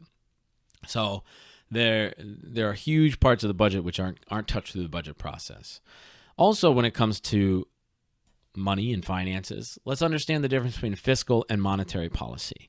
So fiscal policy is the easier one to understand. Fiscal policy is the setting of how much money the government is going to spend, and then how much money is the government going to raise through taxes. So everybody has a fiscal policy. Everybody, has their own personal budget. They make money and then they spend it out. That's their fiscal policy. And every year the government can change their fiscal policy. They can say we're going to spend more. We'll stimulate the economy that way, or we'll promote social welfare programs, so on and so forth. Or they're going to say we're going to spend less. We're going to try to balance the budget. Monetary policy is something that Congress has a lot less control over. Monetary policy is when the government tries to impact the value of money, adjust the inflation rate specifically. And the main tool they do this is through the Federal Reserve. The Federal Reserve is a bureaucratic agency that regulates key aspects of the economy, especially as it relates to banking. And it's pretty complicated how it all works, but Congress doesn't really have a whole lot of control over that. So if the Federal Reserve raises interest rates at the federal level, that trickles into the economy and it makes it more expensive to borrow money. If the Federal Reserve lowers interest rates, then the Federal Reserve will be loaning money to banks at low rates, and then those banks will be able to loan money at lower rates as well, and that will stimulate the economy as well. But low interest rates, sometimes people worry, can lead to inflation or a decrease in the value of money. So monetary policy is a much more complicated mechanism that is used to try to maintain stability in the U.S. economy. Fiscal policy is something that Congress has much more of a control over, and it's much more about what's the money going to be spent on, what are the priorities of the U.S. government. When we talk about budget, debt, and deficit, we're really talking about fiscal policy. So debt is the total amount of dollars that the federal government owes to whoever it may be, people who have bought U.S. government bonds. So it's other governments, it's individuals around the world, it's individual American citizens. Anybody can buy U.S. government debt. Deficit is how much that debt increases in a given year. So if we run a deficit of $1 trillion, then in that given year, the debt will go up by $1 trillion. And here in 2020, that's roughly where our deficit is. It's about $1 trillion or so, give or take. And that money, that will be added to the national debt. So it can be very frustrating to solve these problems because entitlement programs are very popular. and they're required by law. So our debt has continued to skyrocket over the years. And there will be economic consequences for that, but it's very hard to predict what the long-term effects of it will be. It's hard to change these policies, in part because we have a very divided government that is filled with gridlock. Divided government is simply defined as government in which at least one half of Congress, either the House or the Senate, is controlled by a different party than the executive branch and the president.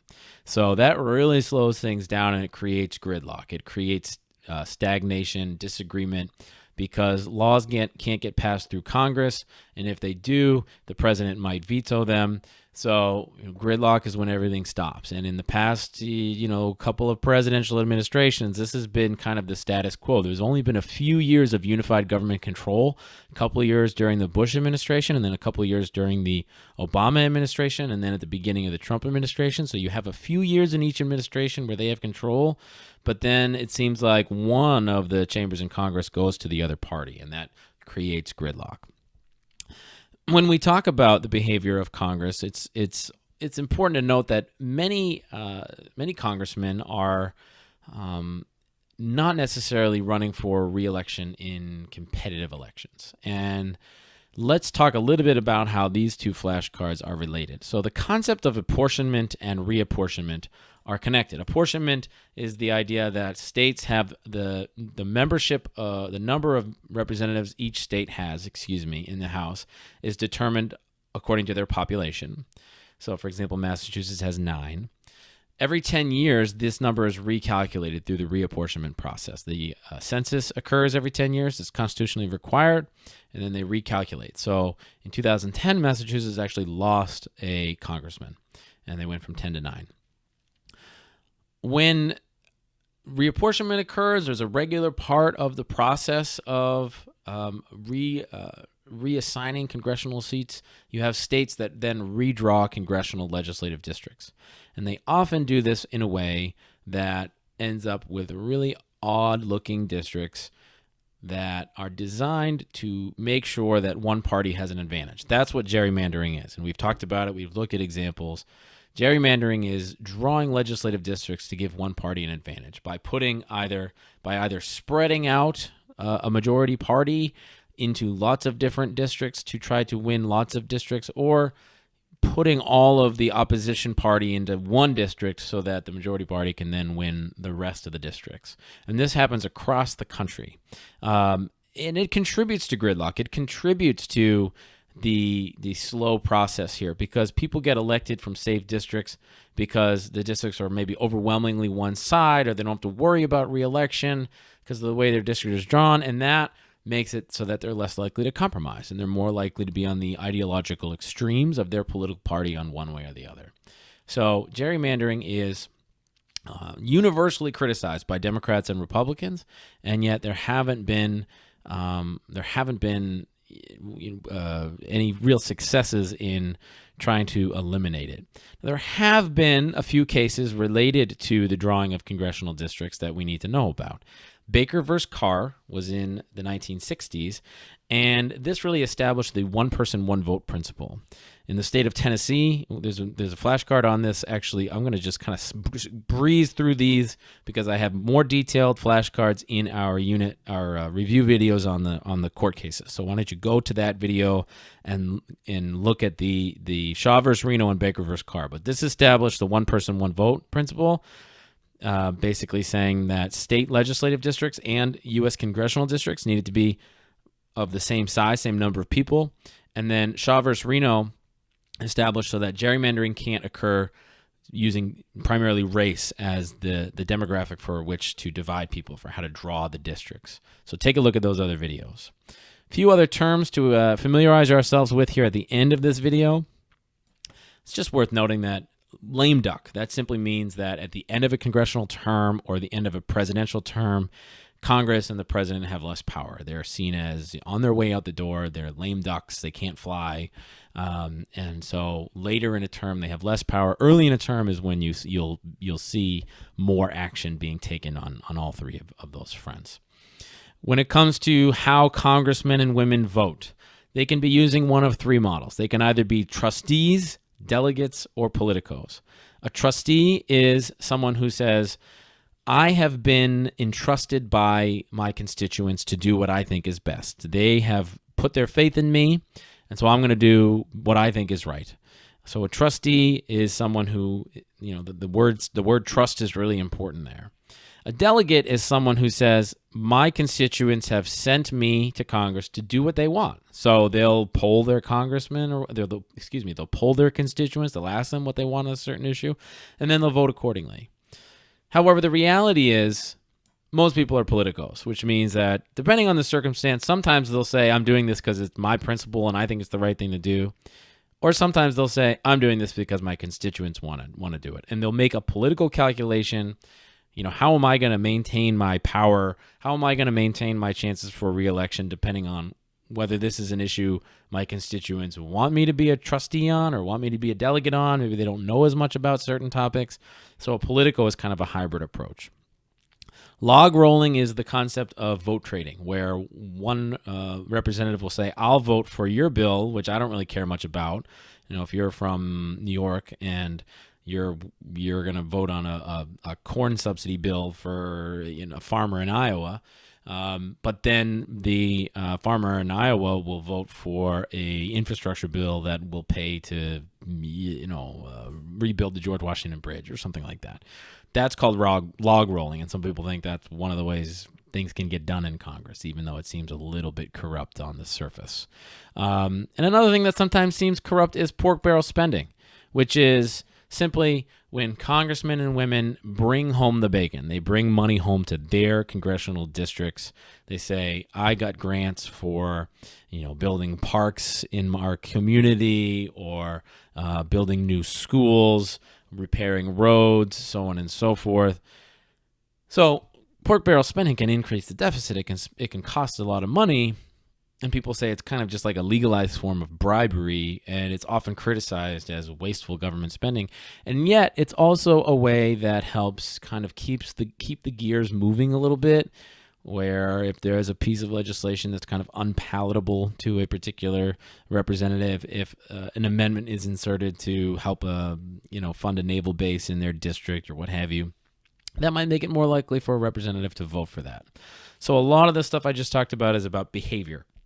How and why do congressmen and women act the way they do, and how does that impact the policymaking process? So a lot of stuff here, a lot of stuff to review.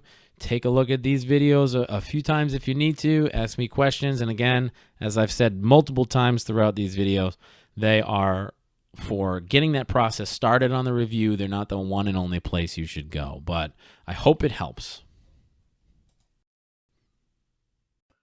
Hello.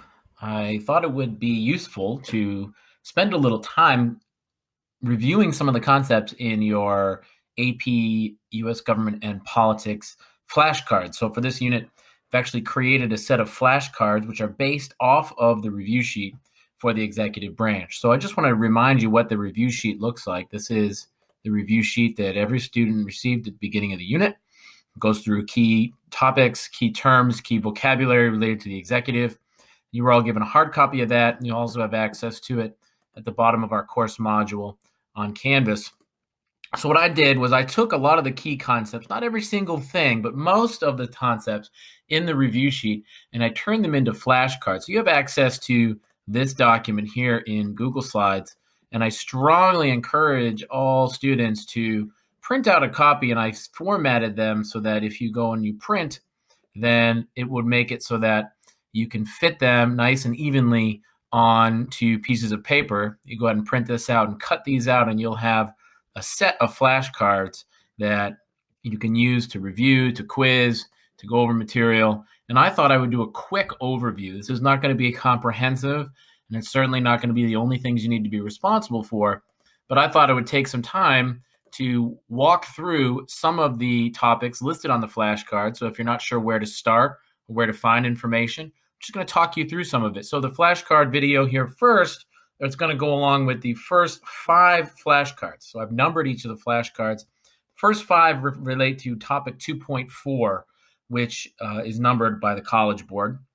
And they call this topic the roles and powers of the president. And they've defined the enduring understanding, the broad concept for this particular topic as follows. They say the presidency has been enhanced beyond its expressed constitutional powers.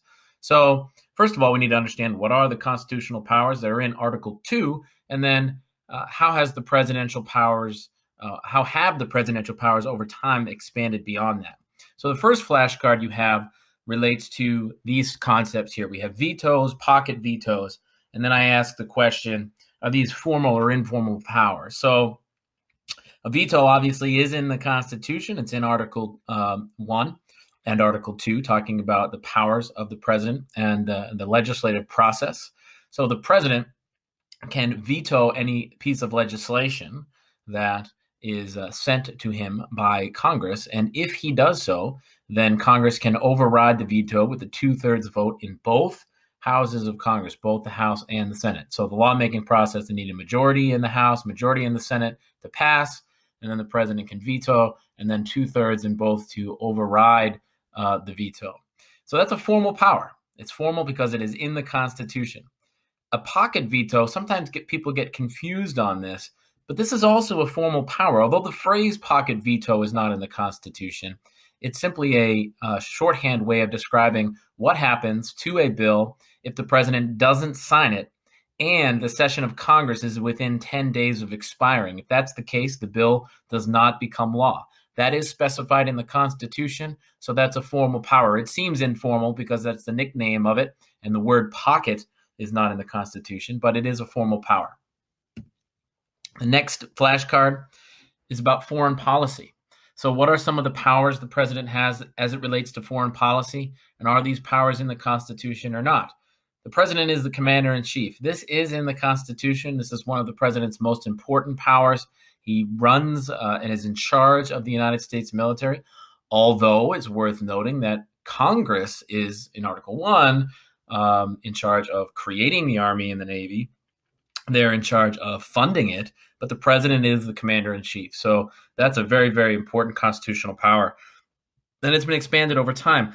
Also, treaties are in the Constitution. Now, the president doesn't have the sole power over the treaty-making process. The president signs treaties, but the Senate has to ratify the treaties.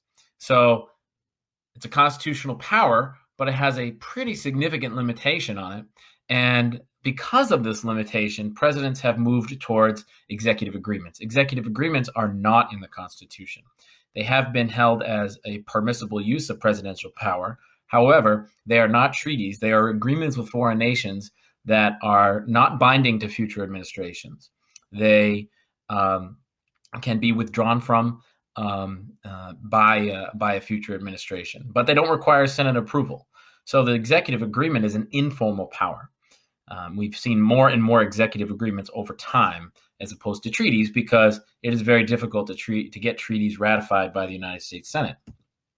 So let's move on to the next one. We have, under roles and powers of the presidency, the president's ability to bargain and persuade.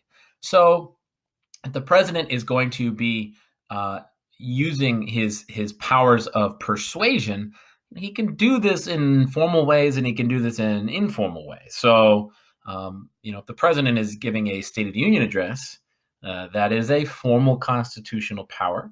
And this is, of course, something that the presidents do. And now it's a pretty big deal every year when they do it and they lay out their agenda.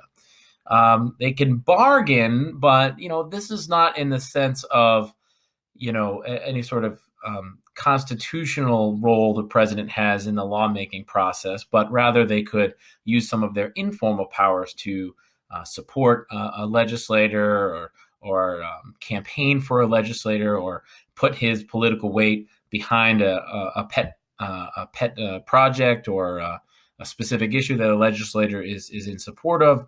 So the president's ability to really bargain or to persuade in a way other than the State of the Union address, that really is an informal use of the presidential power. The president can go on Twitter.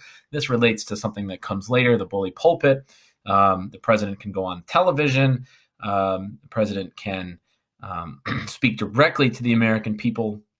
So this persuasive ability of the president is definitely a informal power, unless it is derived explicitly from the Constitution, which really we're going to be referring to the president's ability to sign laws, to veto laws, if he's bargaining, using those as a bargaining chip, or the State of Union address, which is in the Constitution as a presidential power.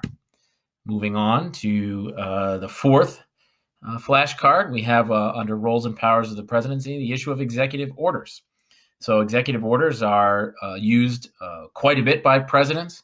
They are basically the president exercising his power as the chief executive, as the person who is appointing the heads of and in charge of the government agencies.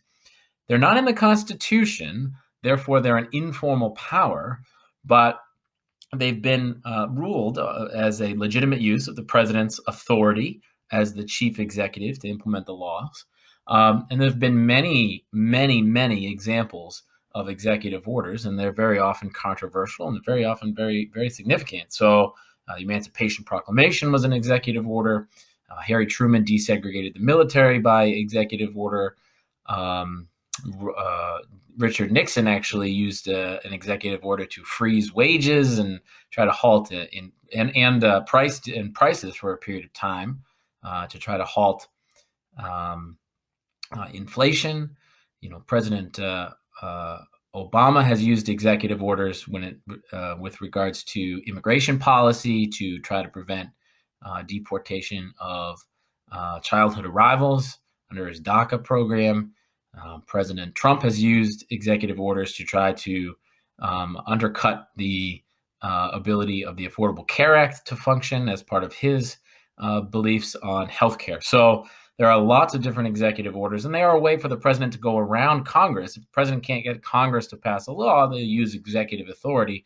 And in a divided government situation, which is very common, then presidents will use executive orders quite a bit.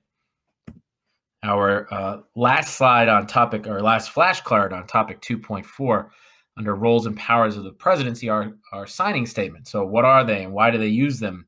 Is it a formal or an informal power? It's basically a published statement the president will write and sign alongside his signature for a piece of legislation, indicating an objection to parts of the legislation that didn't rise to the level of the president wanting to veto the bill, or a belief or a set of principles about what the president believes the bill means, or how the president plans to enforce the bill.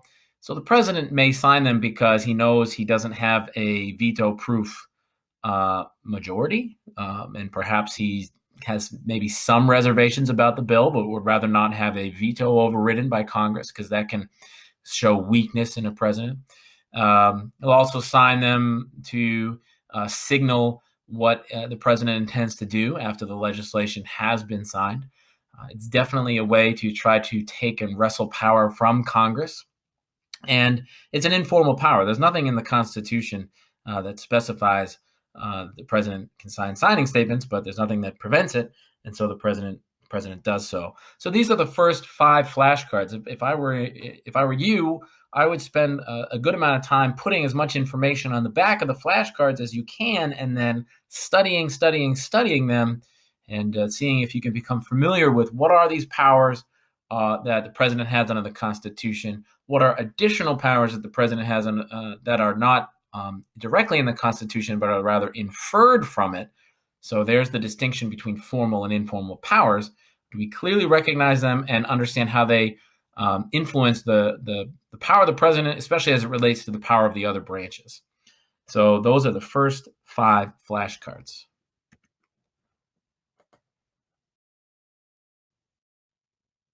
All right, so let's get back to the flashcards. Now we're going to go through the flashcards for topic 2.5, checks on the presidency. Again, where are these flashcard topics coming from?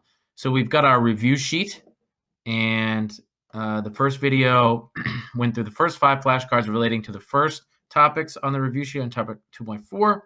Topic 2.5, checks on the presidency. So I've turned this information into flashcards. Flashcards, again, they're on a Google Slides. You can print them out, cut them out, put some information on the back. I also want to remind you, this is not comprehensive. It's not every single thing you need to know, but it's a really good way to study, in my opinion. So I've gone ahead and I've put the slide here for topic 2.5. The enduring understanding for this particular topic is the same as the first one. The presidency has been enhanced beyond its express constitutional powers.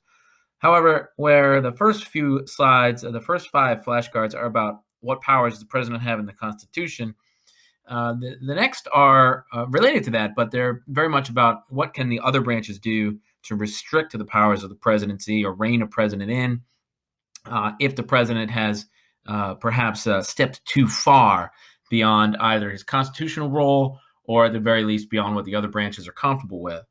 So our first flashcard, our 6th total flashcard, our first one under this topic, I write which of the following will be most scrutinized and potentially most controversial of presidential appointments, and explain why. So one of the things that's really important is that you understand that one of the powers of the president is to appoint cabinet members, which are there are 15 cabinet agencies such as the Department of State, Department of Justice, Department of Defense. They appoint ambassadors, and then they also appoint life tenured judicial appointments. Judges, especially Supreme Court judges, but all federal judges are appointed by the president, and they're confirmed by the Senate. So the Senate confirms all of these positions. And although they can all be controversial, the one that is most controversial are life tenure judicial appointments, and especially judges to the Supreme Court. Although others can be controversial, Supreme Court nominees can be extremely controversial. We've seen this in recent years. Both of President Trump's appointments, Brett Kavanaugh most recently and Neil Gorsuch before him, were very controversial. Prior to that, Barack Obama appointed a justice named Merrick Garland, who was scrutinized by the Republicans so much they didn't even hold hearings on him. So these are very, very important positions, and because they're lifelong, and the Supreme Court has a huge sway over policy in the United States, they're very much scrutinized. That's not to say cabinet members aren't scrutinized. A lot of controversy over cabinet appointments, and ambassadors, probably the least scrutinized of those on this list, but certainly they are important, and they can be controversial as well. So the Senate can limit the president in their role to advise and consent for presidential appointments. We certainly saw that with the Senate refusing to hold hearings for one of President Obama's Supreme Court justices. Moving on to the next slide. So this one is kind of a more of a broader discussion here. What actions can Congress take to thwart a policy initiative of the president? And make a note, you should probably list multiple. So this, a lot of our units build on previous units. And so in understanding the presidency, we need to go back to our discussion of checks and balances and understand what Congress can do to limit the president. So there's a lot of things Congress can do. One is they can simply pass laws. This is simply a power of Congress. And if the president is trying to do something that they're not fond of, they can pass legislation that would contradict perhaps presidential orders or presidential statements. If a president is, for example, for gun control, Congress can pass laws that would be the opposite of that, or vice versa. If President Trump is opposed to the Affordable Care Act, Congress could pass laws supporting the Affordable Care Act. So there's certainly one way to do it. The Congress can also, especially in this case, the Senate, they can reject presidential appointments to cabinet positions, to ambassadors, and most controversially, to Supreme Court positions or other judges. They can also launch investigations. President Obama, President Trump, in fact, I think all presidents have been subject to congressional investigations in some way. President Obama's administration, Congress was spending time, the House of Representatives, once it was controlled by the Republicans in particular, spending a lot of time investigating an attack on the U.S. consul in Libya, in Benghazi. They also investigated a controversial program called Fast and Furious by the Department of Justice that had U.S. firearms ending up in the hand of drug cartels. So they're investigating that. President Trump has been investigated, obviously, quite a bit by the House of Representatives in this ongoing impeachment inquiry, and it seems like a potential impeachment by the House is looming. You can launch. They also launched investigations into Russian meddling in the 2016 elections. It's definitely Congress has the authority to do that. Congress can prevent funding for programs. The president can, take the initiative to direct government agencies to do certain things, and Congress can deny funding to those agencies because the Congress has the power of the purse. Or Congress, although the president can veto legislation if that's part of if Congress passes something that the president is opposed to. The Congress passes something that the president is opposed to and the president vetoes it, Congress does have the authority to override that veto. So there are many actions. These are not all the actions Congress can take. And I encourage you to look back on your materials on checks and balances on our first unit. And we can probably find even more things to add to that list. Let's move on to the next flashcard because it certainly relates to what we just talked about. So what can the other branches do to prevent implementation of executive orders? So obviously we're talking about both Congress and the Supreme Court. And so let's just start with Congress and build on the conversations we just had. Congress, again, can deny funding. Congress can, if the president is issuing an executive order, he's usually directing a cabinet level agency to do something, whether it's the Department of Justice or maybe the Immigration and Customs Enforcement or the EPA. So if Congress wants to prevent the president from appointing a head of one of those agencies, they can do that. They can also, again, launch investigations into those agencies' actions. They hold public hearings. They have the oversight responsibility. So Congress oversees these agencies. And certainly Congress can pass legislation directing the agencies or restructuring the agencies, and they can fund or not fund agencies. So Congress has a lot of authority over there. Of course, we need to talk about the other branch. The courts do have the authority to strike down executive orders as unconstitutional, period. If the president issues an order and the courts think it's unconstitutional, then the Supreme Court can strike it down, and that should put an end to it. Of course, the president can find ways to work around Supreme Court opinions, rewrite the executive orders. So there's always that back and forth, that push and pull on the powers of the three branches. So we'll just quickly go over on number 9 here on flashcard number 9, Federalist 70. So I ask you to identify the author's thesis and main points. I'm really going to strongly encourage you. In fact, let me pop out here. I'm going to strongly encourage you to go back to the document itself, which you can find on Canvas. I have a whole packet we had done, and you had been asked to fill it out for homework, and that packet looks like this. Or it's coming up in a second here. I would encourage you to take a look at your completed version. We had a conversation in class. We talked about some of the questions at the end. That's where you can find information about what Hamilton thought in Federalist 70. We also compared this to a case from the 1950s about an executive order that Harry Truman issued with regards to taking over the steel mills, which was ruled unconstitutional.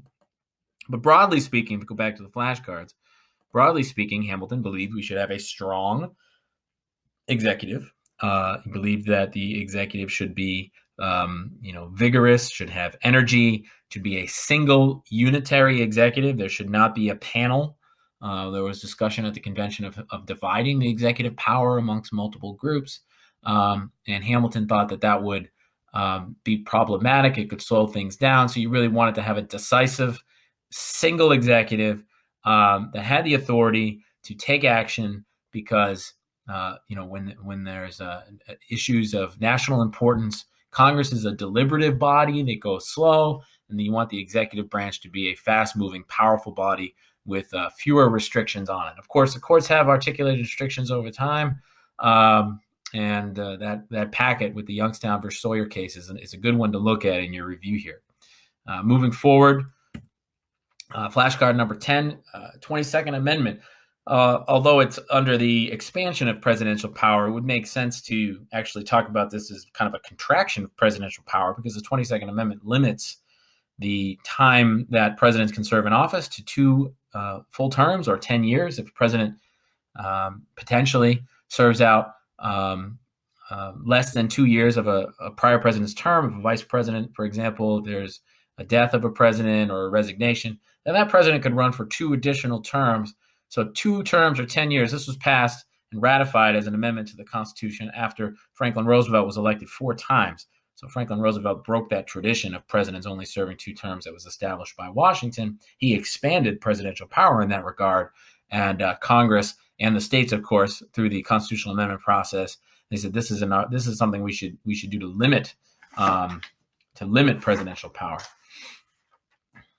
So this is moving on to topic 2.6, by the way, expansion of presidential power as opposed to checks on the presidency. And so was the last one on Federalist 70. And one more to go here. So we're doing both 2.5 and 2.6. So what are some examples of contemporary issues that illustrate the debate over the scope of presidential power? So let's bring this into the modern context here. So we've talked about the powers of the president. We've talked about how Congress has tried to restrict the power of the president. We've talked about how powers, there's arguments for and against having expansive presidential power. And in the modern era, we can look at President Obama's executive orders regarding immigration and the DACA program, the Deferred Action for Childhood Arrivals, where President Obama was unable to get congressional approval for what he was looking for, a broad immigration reform bill. And so what he particularly wanted to do was to prevent what some people call dreamers from being deported, people who were brought here as minors by their parents, try to give them an opportunity to gain citizenship. President Obama did this via executive order.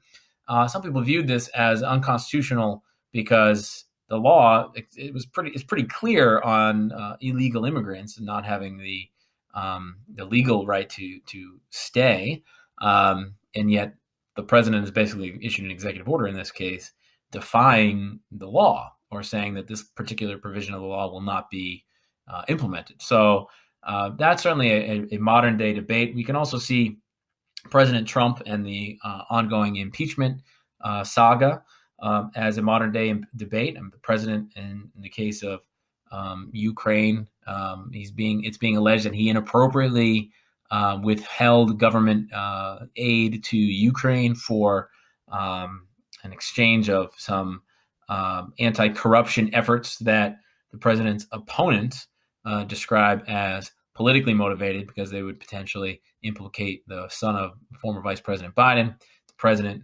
argues that it's a broad anti-corruption request, and presidents uphold foreign aid for a variety of reasons all the time.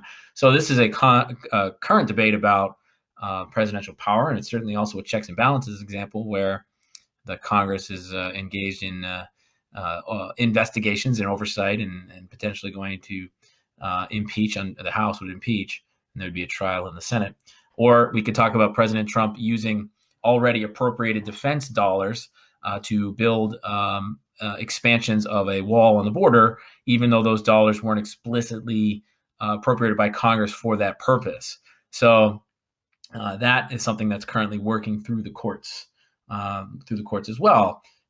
So there are a lot of contemporary issues.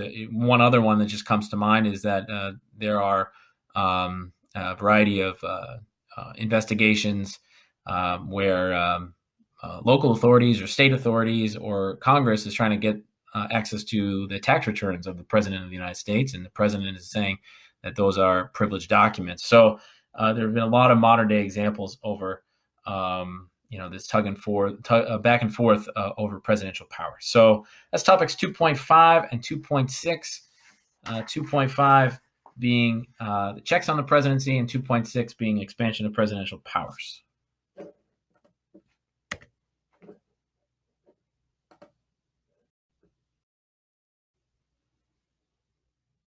Okay, here we go. So we're going to move through the remainder of the flashcards. We've got topics 2.7, presidential communication, and then I have some miscellaneous vocab to go through on the flashcards. Again, I hope you're using these videos to work on your own flashcards. You have access to a Google Sheets document that you can print and cut out these flashcards, put information on the back, use them to study. And these flashcards are derived from the material on your review sheet, which is derived from the College Board curriculum that has been provided for me. So topic 2.7, presidential communication. They have the same enduring understanding for all of the topics on our unit on the executive here. The presidency has been enhanced beyond its express constitutional powers And one of the big ways the president does that and utilizes his powers is through the communication avenues he has that perhaps others don't. So this is a tough one. Impact of modern technology and social media on the president's role, and provide examples of that. So obviously, the president has access to the the American public and the attention of the press more than any other figure in the United States. When the president speaks, people listen, people pay attention. There's a press corps that literally travels around with the president everywhere he goes. Prior to maybe the past decade, the answer to this question really revolves around technology as it relates to television. Or prior to that, it would have been perhaps as it relates to radio. Franklin Roosevelt being the first to give fireside address, regular speeches or regular communications directly to the American people. This changes the role of the president. The president is now a spokesperson who engages in a dialogue with the American people themselves. Social media, there's really not now. It's really a two-way communication. The president isn't just reading a teleprompter on a television screen. The president is actually engaging with figures around the country and around the world, in particular on Twitter. Obviously, President Trump uses Twitter regularly. President Obama also had a Twitter account and a Facebook account, but his was much more of a platform to communicate messages that he was already communicating in other forums or other ways. But President Trump uses social media to, I think, promote a policy agenda, two, to engage with the public in. It makes him a unique president, and it highlights the changing role of communication and power of the presidency. There's no one else whose Twitter account is followed as much as the president's. And when the president says something on Twitter, then other media outlets pick up on it and report on it. So not only does he have millions of followers who read his tweets directly, but also his tweets get published and disseminated throughout other media outlets. So, technology, I think that, we're talking about the internet or blogs or before that television, and now social media is really changing the landscape on this. It's really an abstract concept.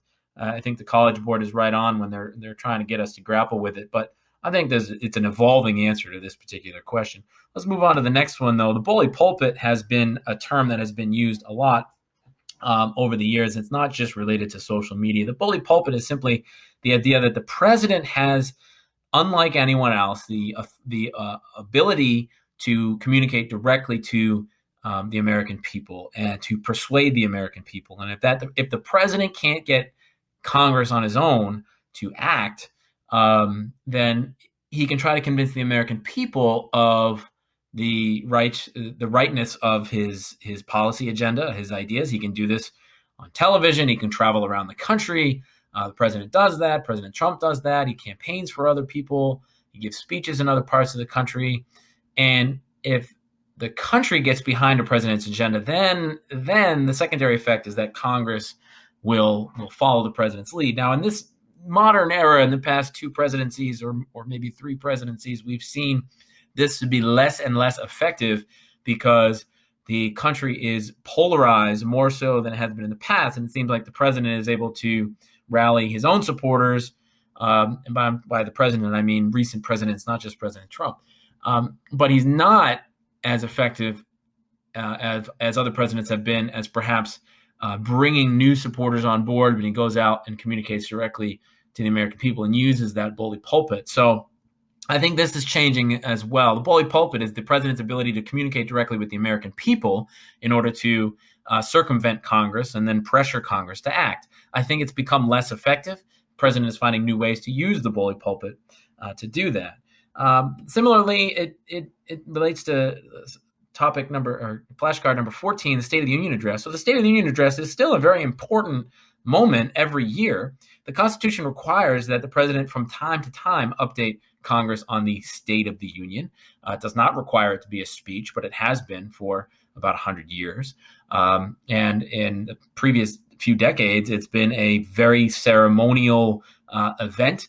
It happens in the House of Representatives chamber, although there was some discussion about the president doing it elsewhere because there was a government shutdown going on last time there was a State of the Union. But they did have the State of the Union address, and it's usually about an hour-long speech. The president sets his agenda. He lays out what he wants Congress to do during the next year and what he will do if Congress doesn't follow his lead. And of course, it's likely Congress in the divided government era we have now will not follow his lead, or at least one half of it won't. And so he'll lay out what his priorities are and how he plans to use executive power to carry out his priorities. So it's really communicating directly to the American people more than it is to Congress itself, because the president can communicate this information to Congress anytime, and he is not going to say anything that's necessarily, well, he could, but it's unusual that they say things that are extremely surprising. But rather, it's really for the American people to watch, and then, in a president's goal is to pressure the American people to then pressure their congressmen or women to support the president's agenda. So that's something the president has the authority to have a State of the Union address. No one else has that tool at their disposal. Let's go through some miscellaneous vocabulary and constitutional requirements for the president. So you can go through some of those. The president has to be 35 years old, has to be a natural-born citizen, live in the country for 14 years. The Electoral College, we can review this quickly. We've talked about this before, but to win the presidency, you have to win a majority of the electoral votes available. States are apportioned electoral votes based on the members they have in Congress. That's their 2 senators plus the members that they have in the House of Representatives. D.C. also has 3 electoral votes. Most states, except for Maine and Nebraska, they award their electoral votes via a vote in the state. And then there's a winner-take-all method. So if you win by 1 vote, you get all of Massachusetts' 11 electoral votes. If you win by 1 million votes, you get the same number of electoral votes, 11. This is something that was created for a variety of reasons. One, to make sure states that had a large portion of slaves in the South were represented through the 3/5 compromise, because that determined how many members they had in the House of Representatives. That then inflated the number of electors they had. It was also designed as a safety valve from a direct popular vote and give the authority to the states themselves. It protected the interests of smaller states and gave them a little bit more power than they would have in a direct proportional system. So there's a lot of reasons that it happens. It's very controversial, and it certainly was in 2016 when the popular vote winner did not win the Electoral College. Hillary Clinton won almost 3 million more votes than Donald Trump, but Donald Trump, because of the states he won by narrow margins as opposed to Hillary Clinton's large margins, he won the presidency. So it can be very controversial. 25th Amendment provides a mechanism by which we replace the vice president. If the vice president is removed or resigned or dies, then the 25th Amendment allows for the vice president to be replaced by presidential appointment and confirmation in Congress. And then it also provides a mechanism by which the president can be temporarily removed from power if the vice president and a majority of the cabinet initiate a process to remove the president from power if the president is incapacitated in some way. The War Powers Act, this was an example of that back and forth between Congress and the president. Congress passed this law in the 1970s to require the president to seek authorization to use the military overseas. The president can use the military in emergency without authorization for a limited period of time, and the law requires the president seek authorization. Presidents, since the passage of the War Powers Act, have basically ignored it in a variety of examples, and some have argued that it's not constitutional, but there's been no repercussions for that. Presidents have sought and gained congressional authority for some military action, but they have not always done so since the passage of this law. Skipped one there. The executive privilege is the president's ability to shield documents of the executive branch from the public, from congressional inquiry. And the president can assert executive privilege if Congress is going to subpoena documents for, say, an investigation into a executive order or a program the president is running, or even presidential action, such as in the impeachment inquiry, the president can assert executive privilege and say we have to have privacy and secrets. Otherwise, you jeopardize the national security of the United States. The Supreme Court has upheld the concept of executive privilege, but it can be challenged. Famously, it was challenged and ruled that the Nixon administration had to turn over White House tapes. Executive privilege did not apply, and it does not apply unless it's really related to issues of national security or somehow jeopardize the ability of the executive to function in the nation's interest. We move on to the pardon power. That's an Article 2 power. Oh, by the way, executive privilege is a informal power. It's not in the Constitution. However, the pardon power is in the Constitution. The president can pardon anyone who has been convicted of a federal offense and has done so. And this can be controversial, most notably when Gerald Ford pardoned Richard Nixon after Richard Nixon resigned from the Watergate affair. Talking about approval ratings, presidents have more power when their approval ratings are high. They're measured by, a variety of media outlets or polling organizations such as the Gallup organization. Over time, presidential approval ratings tend to decline. President Trump and President Obama are somewhat defying the trends a little bit. They've both been relatively stagnant and immovable in this polarized era that we have. President Trump's in particular have hovered in the low to mid 40% approval ratings when people asked if they approved the president's job performance. This is a little bit unusual. Usually presidential approval ratings start high and decline. They increase during times of national crisis, or they will decrease during times of scandal. If the economy is strong, they tend to be higher. If the economy is weak, they tend to be lower. They tend to go up a little bit after a president's been reelected or elected. They tend to start high. So that being said, president approval ratings, they tend to decline over time. Presidents have more power when their approval ratings are higher because Congress is more likely to listen to them because they can see that the president has the will of the people behind them. And if they defy the president, then really the American people are defying Congress, which would jeopardize their own reelection chances. And then finally, let's talk a little bit about the White House staff. The White House staff is not the same as the cabinet, and it's an important distinction. The president has a chief of staff. He can hire people who work as advisors. They're paid staffers who work at the White House. They're not subject to Senate confirmation. Rather, they are simply people who help the president carry out his agenda. The chief of staff is a member of the White House staff. The press secretary is the White House staff. The communications director is the White House staff. They're not cabinet agents. They're not members of cabinet agencies like the Secretary of State or the Secretary of Defense. Those are positions that are created by Congress and are confirmed by Senate. The White House staff does not need Senate confirmation, and it is their job to help the president carry out their agenda. It's the job of the cabinet agencies. Yeah, they're appointed by the president, but the cabinet agencies, they really have a job that's separate from just doing what the president asks them to do. They can be in alignment. Clearly, the president will likely be in alignment in policy areas with his cabinet heads.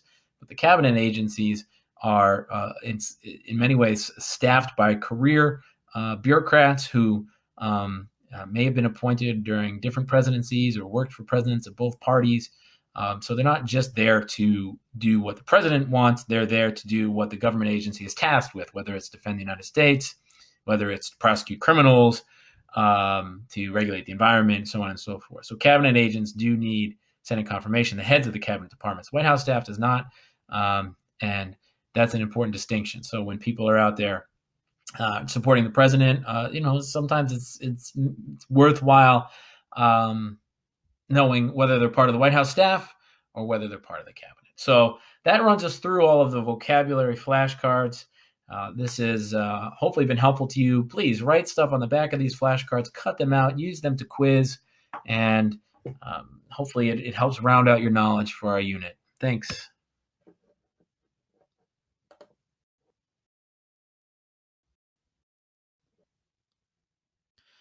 All right, so let's do a rapid fire review of our flashcards. Strongly recommend you make these flashcards, put as much information on the back as you can, and use them to review. So this is the judicial branch, and the first flashcard is simply describe Article 3. So you need to know which article is which. Article 3 is the judicial branch. It establishes what kinds of cases the courts will hear. It says there will be a Supreme Court, and then notably it says that Congress has the authority to set up other courts. So the entire court system is structured by Congress, the district court, the appellate court system. It also specifies that justices will have life term, and it specifies that Congress can set up what cases the Supreme Court can hear appeals for. So what it doesn't have a lot of specific information about the specific operations of the court. It doesn't establish judicial review. That comes in Marbury versus Madison. So Judicial 3 of the first three articles, Article 3 of the first three articles is the shortest, and it leaves the most up to Congress. If we go to the next flashcard, Federalist 78, one of the Federalist Papers, it is about the judicial branch, and it really argues that the judicial branch is the weakest of the branches. In essence, it says that the judicial branch has neither force nor will. It focuses on the fact that these, therefore, because they don't have the military, they don't create legislation, they only judge. Because of this, they can have life term, and we want them to be impartial, but we don't have anything to fear from them. There were others who thought that judges should not have life tenure. And Federalist 78 actually does argue for the concept of judicial review, although that wasn't in the Constitution and not established until the case Marbury versus Madison of 1803. I would encourage you to go back and take a look at the video on the nuts and bolts of this unit to get the details of the case and the facts of the case. But the fundamental outcome is it uses Article 3 to justify John Marshall, the Supreme Court Chief Justice, to justify the idea that the Supreme Court should have judicial review, the authority to strike down laws of the legislative branch, or later on it gets expanded to laws of state courts or executive actions as unconstitutional. Now, the Supreme Court has both original jurisdiction and appellate jurisdiction. They can hear cases, and the Article 3 of the Constitution specifies what cases they can hear. But most of what they do are they hear appeals. And these appeals come up from the lower court system, where they're reviewing the facts of the case, they're reviewing the constitutional issues in the case, and they will have oral arguments and written decisions, and they'll exercise their authority of judicial review in this appeals process. Congress can change the appellate jurisdiction of the courts, so they can determine what the courts have the authority to hear appeals on or not, but they cannot change the original jurisdiction of the courts. That's a key point to make, is that the original jurisdiction is in Article 3. So they hear disputes between states, they hear issues of ambassadors or maritime jurisdiction. They can do that, but most of what they hear are appeals. We have the basic structure of the court system. We have the district courts, the appeals courts, and the Supreme Court. So district courts and appeals courts are structured by Congress. And of course, the Supreme Court is required by the Constitution, but the Constitution doesn't specify how many judges there will be, for example. So that number can change, and it's been at 9 for quite a long time. And I've already talked about judicial review and how it expands court power, how it is the court's ability to strike down laws as unconstitutional. So these are slides, flashcards 1 through 6, and I would encourage you to go back to your notes, go back to my videos where I expand on some of these concepts in much more detail. Look up any information you feel you're missing, and then if you have questions, come and talk to me. What I just said is not comprehensive in that it's everything related to every concept on this list, but it's a good primer to get you started and looking in the right direction for your review. So let's take a look at a few more flashcards, starting with flashcard number 7. The legitimacy of the court and the court in action. So some people argue that the justices should not serve for life and that this makes them too powerful. But again, this goes back to the arguments in Federalist 78 of life tenure and why this makes them apolitical. And it also is one of the things that gives presidents enormous influence over the the policy of the government over a long period of time, even after they leave office, because they can appoint judges, younger judges who could serve for decades after they leave office. Now, there's another question here. It says, can public opinion have any impact on the Supreme Court? I mean, directly, the public is supposed to be somewhat apart from the court, right? So the court is supposed to be insulated from public opinion. That being said, it is notable that the court is still, susceptible to ruling on certain issues, depending on whether or not they are in the public eye, and as the public debates certain issues, social issues, as a key example, then the court maybe will decide to hear a case that is prominent. For example, cases on abortion are issues that are very much debated in society.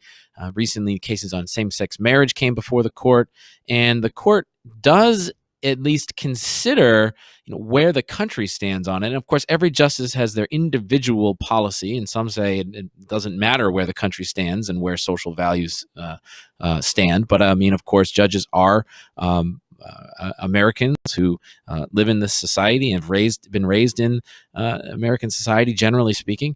And so they know how values and issues have changed, and they make rulings that maybe are reflective of changes in America. That certainly has happened throughout history.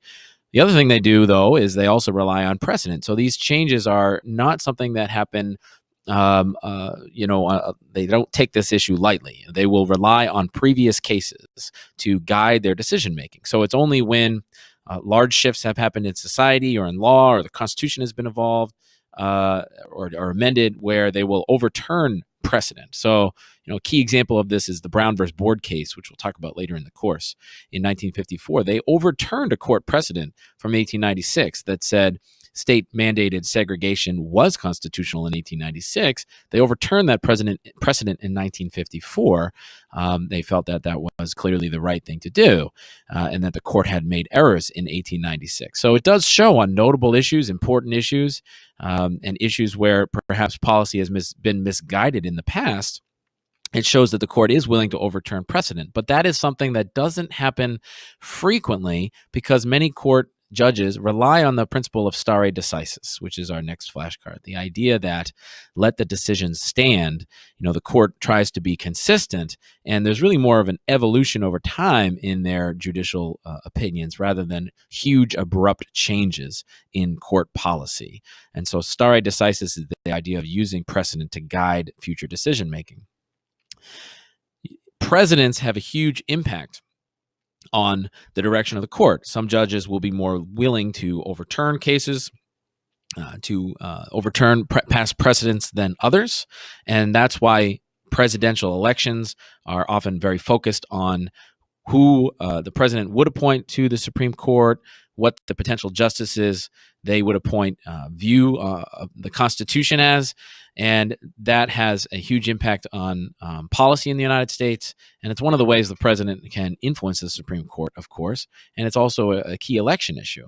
And these justices, they'll have different philosophies. They could either be a judicial activist, right? A judicial activist is someone who believes in furthering policies, using the court to change policy, perhaps be more willing to strike down laws as unconstitutional and be active in their policy making, as opposed to someone who is issuing judicial or believing in judicial restraint, who's more likely to say we should let the legislative branches, be it in the House of Representatives or the Senate or in state governments, we should let them decide policy as much as possible and hold back.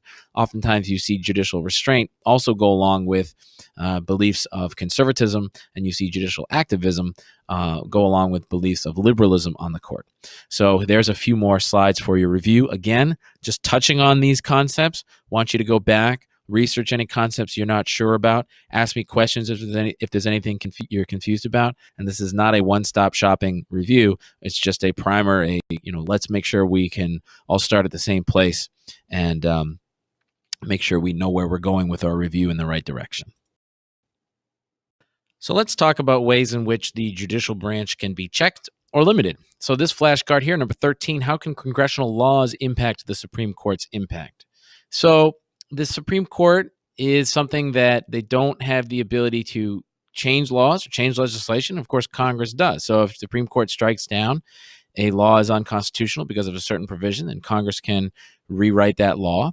Or perhaps the Supreme Court would strike down an action of the executive branch, saying the executive branch doesn't have the authority to do something because Congress hasn't delegated them that authority.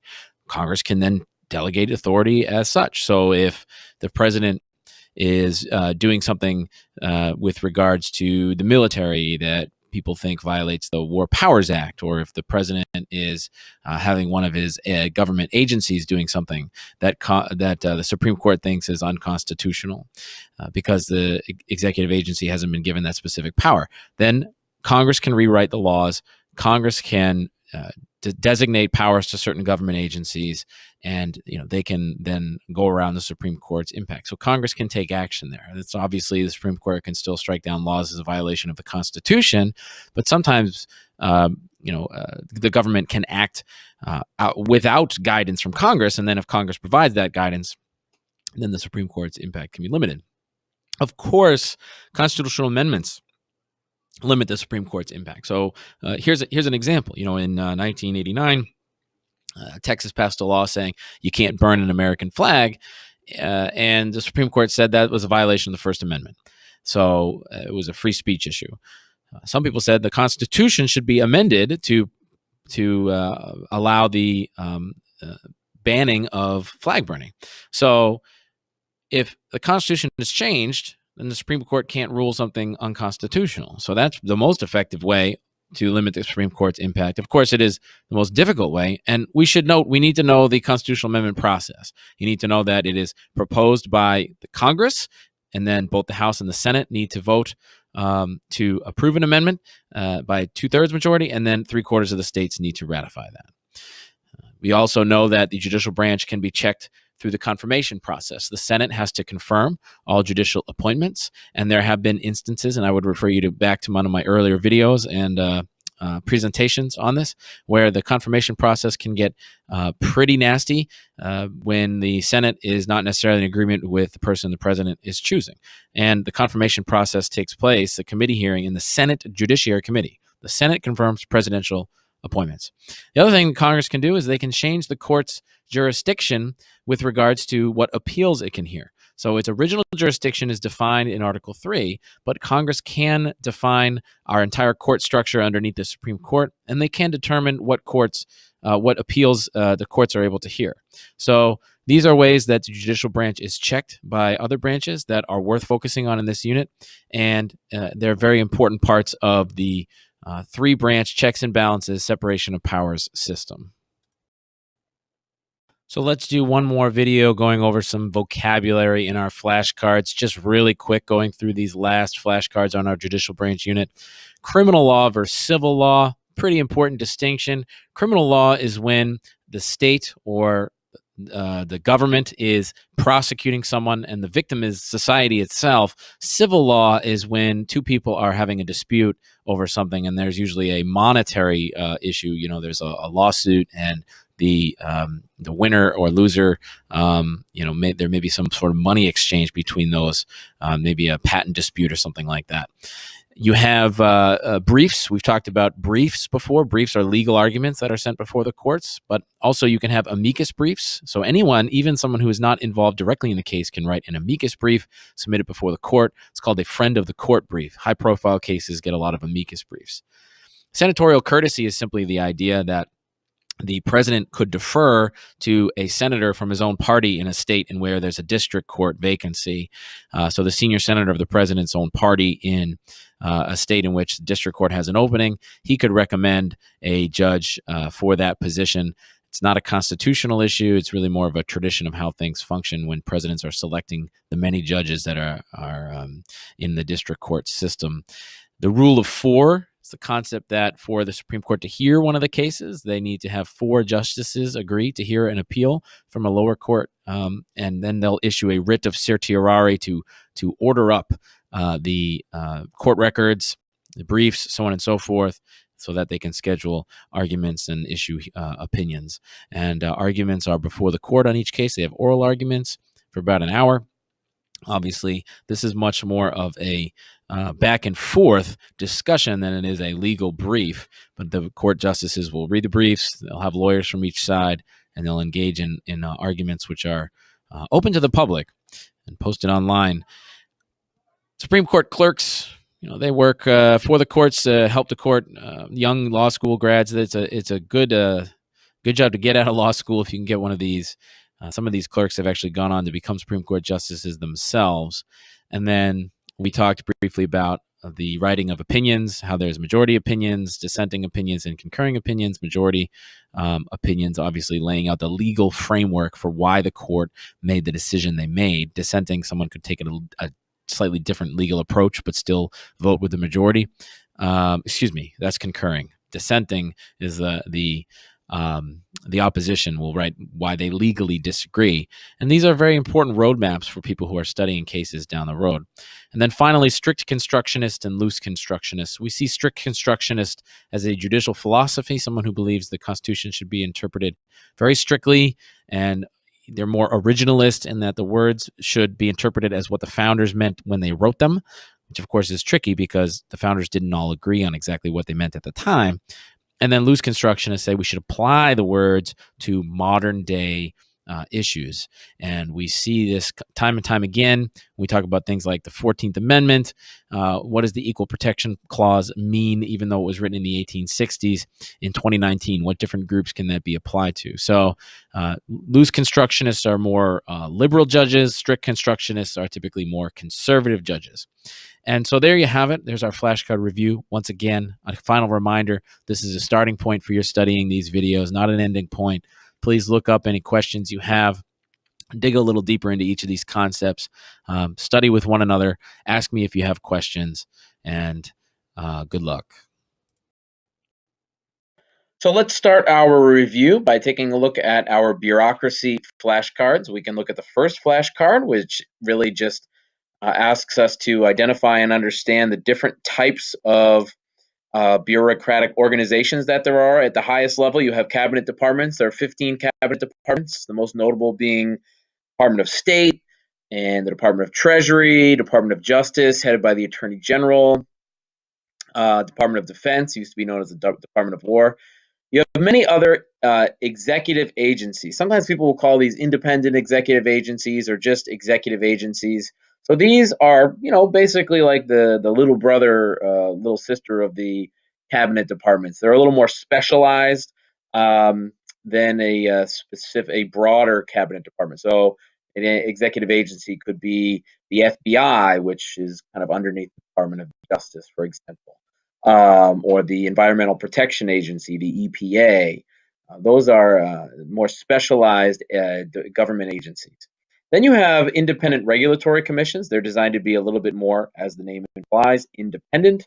They have usually a board of commissioners who make decisions, and they're involved in regulating important aspects of, say, the economy. So the Securities and Exchange Commission would be one, or the Federal Reserve Board regulating banking, for example.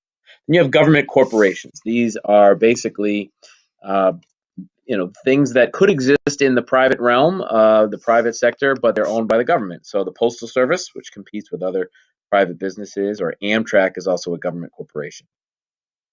So the bureaucracy, again, 2.6, 2.8 million, depending on which numbers you're looking at, million employees from earlier videos that you guys were asked to watch. What is it that they do? How do each of the following play a role in carrying out their policy? So they enforce regulations. I mean, they write rules and regulations that have the force of law, and Congress delegates the authority to a bureaucratic agency to issue rules and regulate the environment or regulate transportation. And they can punish people who don't comply. The bureaucracy also, they are kept in check by Congress. Talk about that a little bit later, but heads of bureaucratic agencies will testify before Congress to notify Congress of what's happening, answer questions about what they're doing. The bureaucracy is often talked about as a component of the Iron Triangle. So the Iron Triangle has a element of the bureaucracy, a government agency, as one component of the triangle. As another component of the triangle, it has parts of Congress or a congressional committee. And then as a third part of the triangle, they have interest groups, an interest group of some sort. And these three elements, these three entities, they connect to one another. So a bureaucratic agency will regulate an aspect of our economy, for example. So an agency could regulate banking or could regulate healthcare. Those lobbyists will lobby Congress to perhaps, and they could also fundraise for Congress, and they'll ask Congress to conduct oversight over the bureaucracy or fund the bureaucracy or instruct the bureaucracy what to do. So Iron Triangle is a way of describing the fact that the bureaucratic agencies really act in sometimes coordination, or at least in a way that is dependent upon and impacts Congress as well as interest groups or other parts of the country. And an issue network is just a way of saying, a kind of a broader set of interest groups. It could be multiple interest groups, environmental interest groups, as well as individuals that would work to kind of lobby Congress or get the bureaucracy to do certain things. So these are some big, broad overviews of what the bureaucracy is, what some of the sorts of things that they do are, and how they are definitely connected to Congress as well as to people in the country at large, either through interest groups or individuals. Those are your first 4 flashcards. Okay, so let's do our second video for our bureaucracy flashcards. The bureaucracy is made up, as I had mentioned before, of 2.8 million employees. And where do these people come from? Well, first of all, they're all part of the civil service system, the system that governs how government employees are hired, how they're paid. Their pay is set by Congress. Congress funds the bureaucracy. They're usually paid on a pay scale that has different grades, and they'll be promoted based on levels of service, and there's usually a very clear formula that's in place for that. The vast majority of jobs are now based on a merit system. It didn't used to be this way. In fact, in the late 1800s, it was a major debate about getting rid of what was known as the spoil system, in which the bureaucracy jobs, bureaucratic jobs, government jobs was doled out to supporters in a way of just basically bribing people for political support. So there aren't many political patronage jobs. Now, high-level jobs are political appointees, so the heads of agencies or the deputy heads. There are many jobs, thousands really, that the president appoints, but most of the 2.5 million are non-political positions.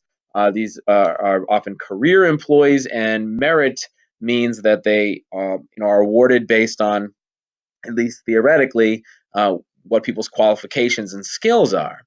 So over here, we move on to talk about 2 concepts that are important: discretionary authority and rulemaking. So we have a few examples here: Department of Homeland Security, Department of Transportation, and the Department of Veterans Affairs. These are all cabinet level agencies. Usually if it's called a department of, then that kind of cues you in that it's a cabinet level, the highest level.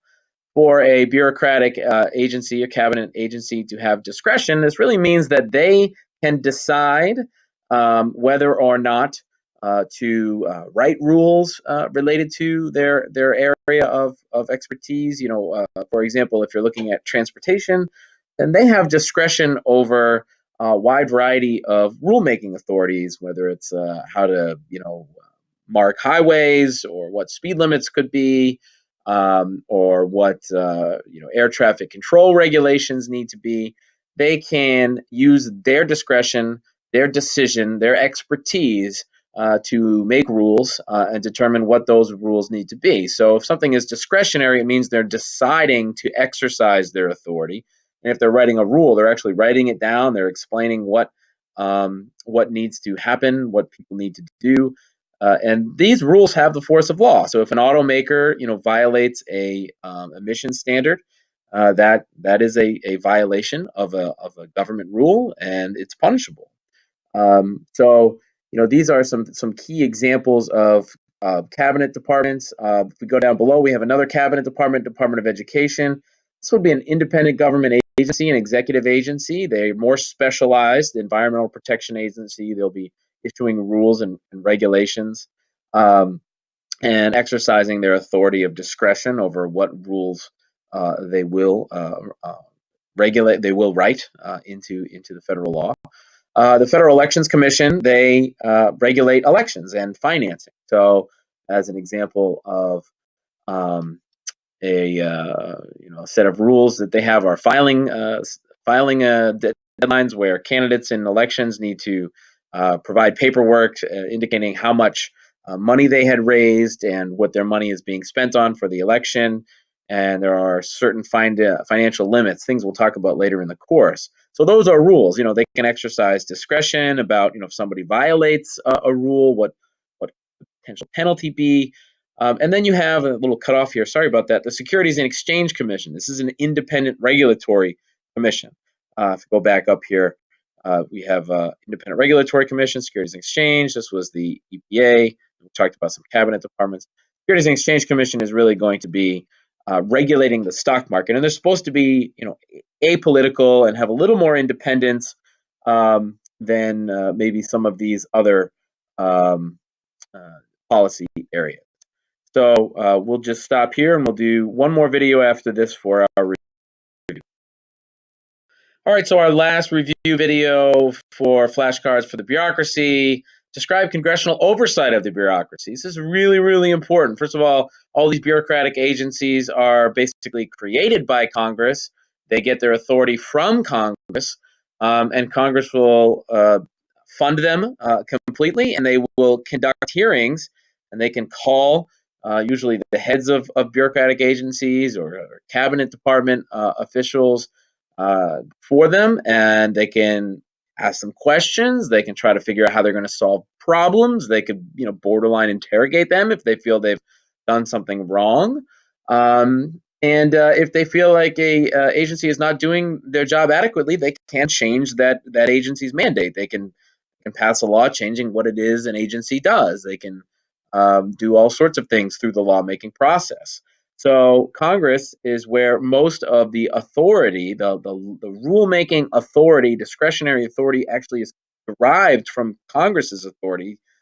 They delegate it to these agencies, or at least they did when these agencies were created. They're all created through an act of Congress. But they are overseen by the president. The president appoints the heads of the agencies. The president can ask for the resignation of his political appointees.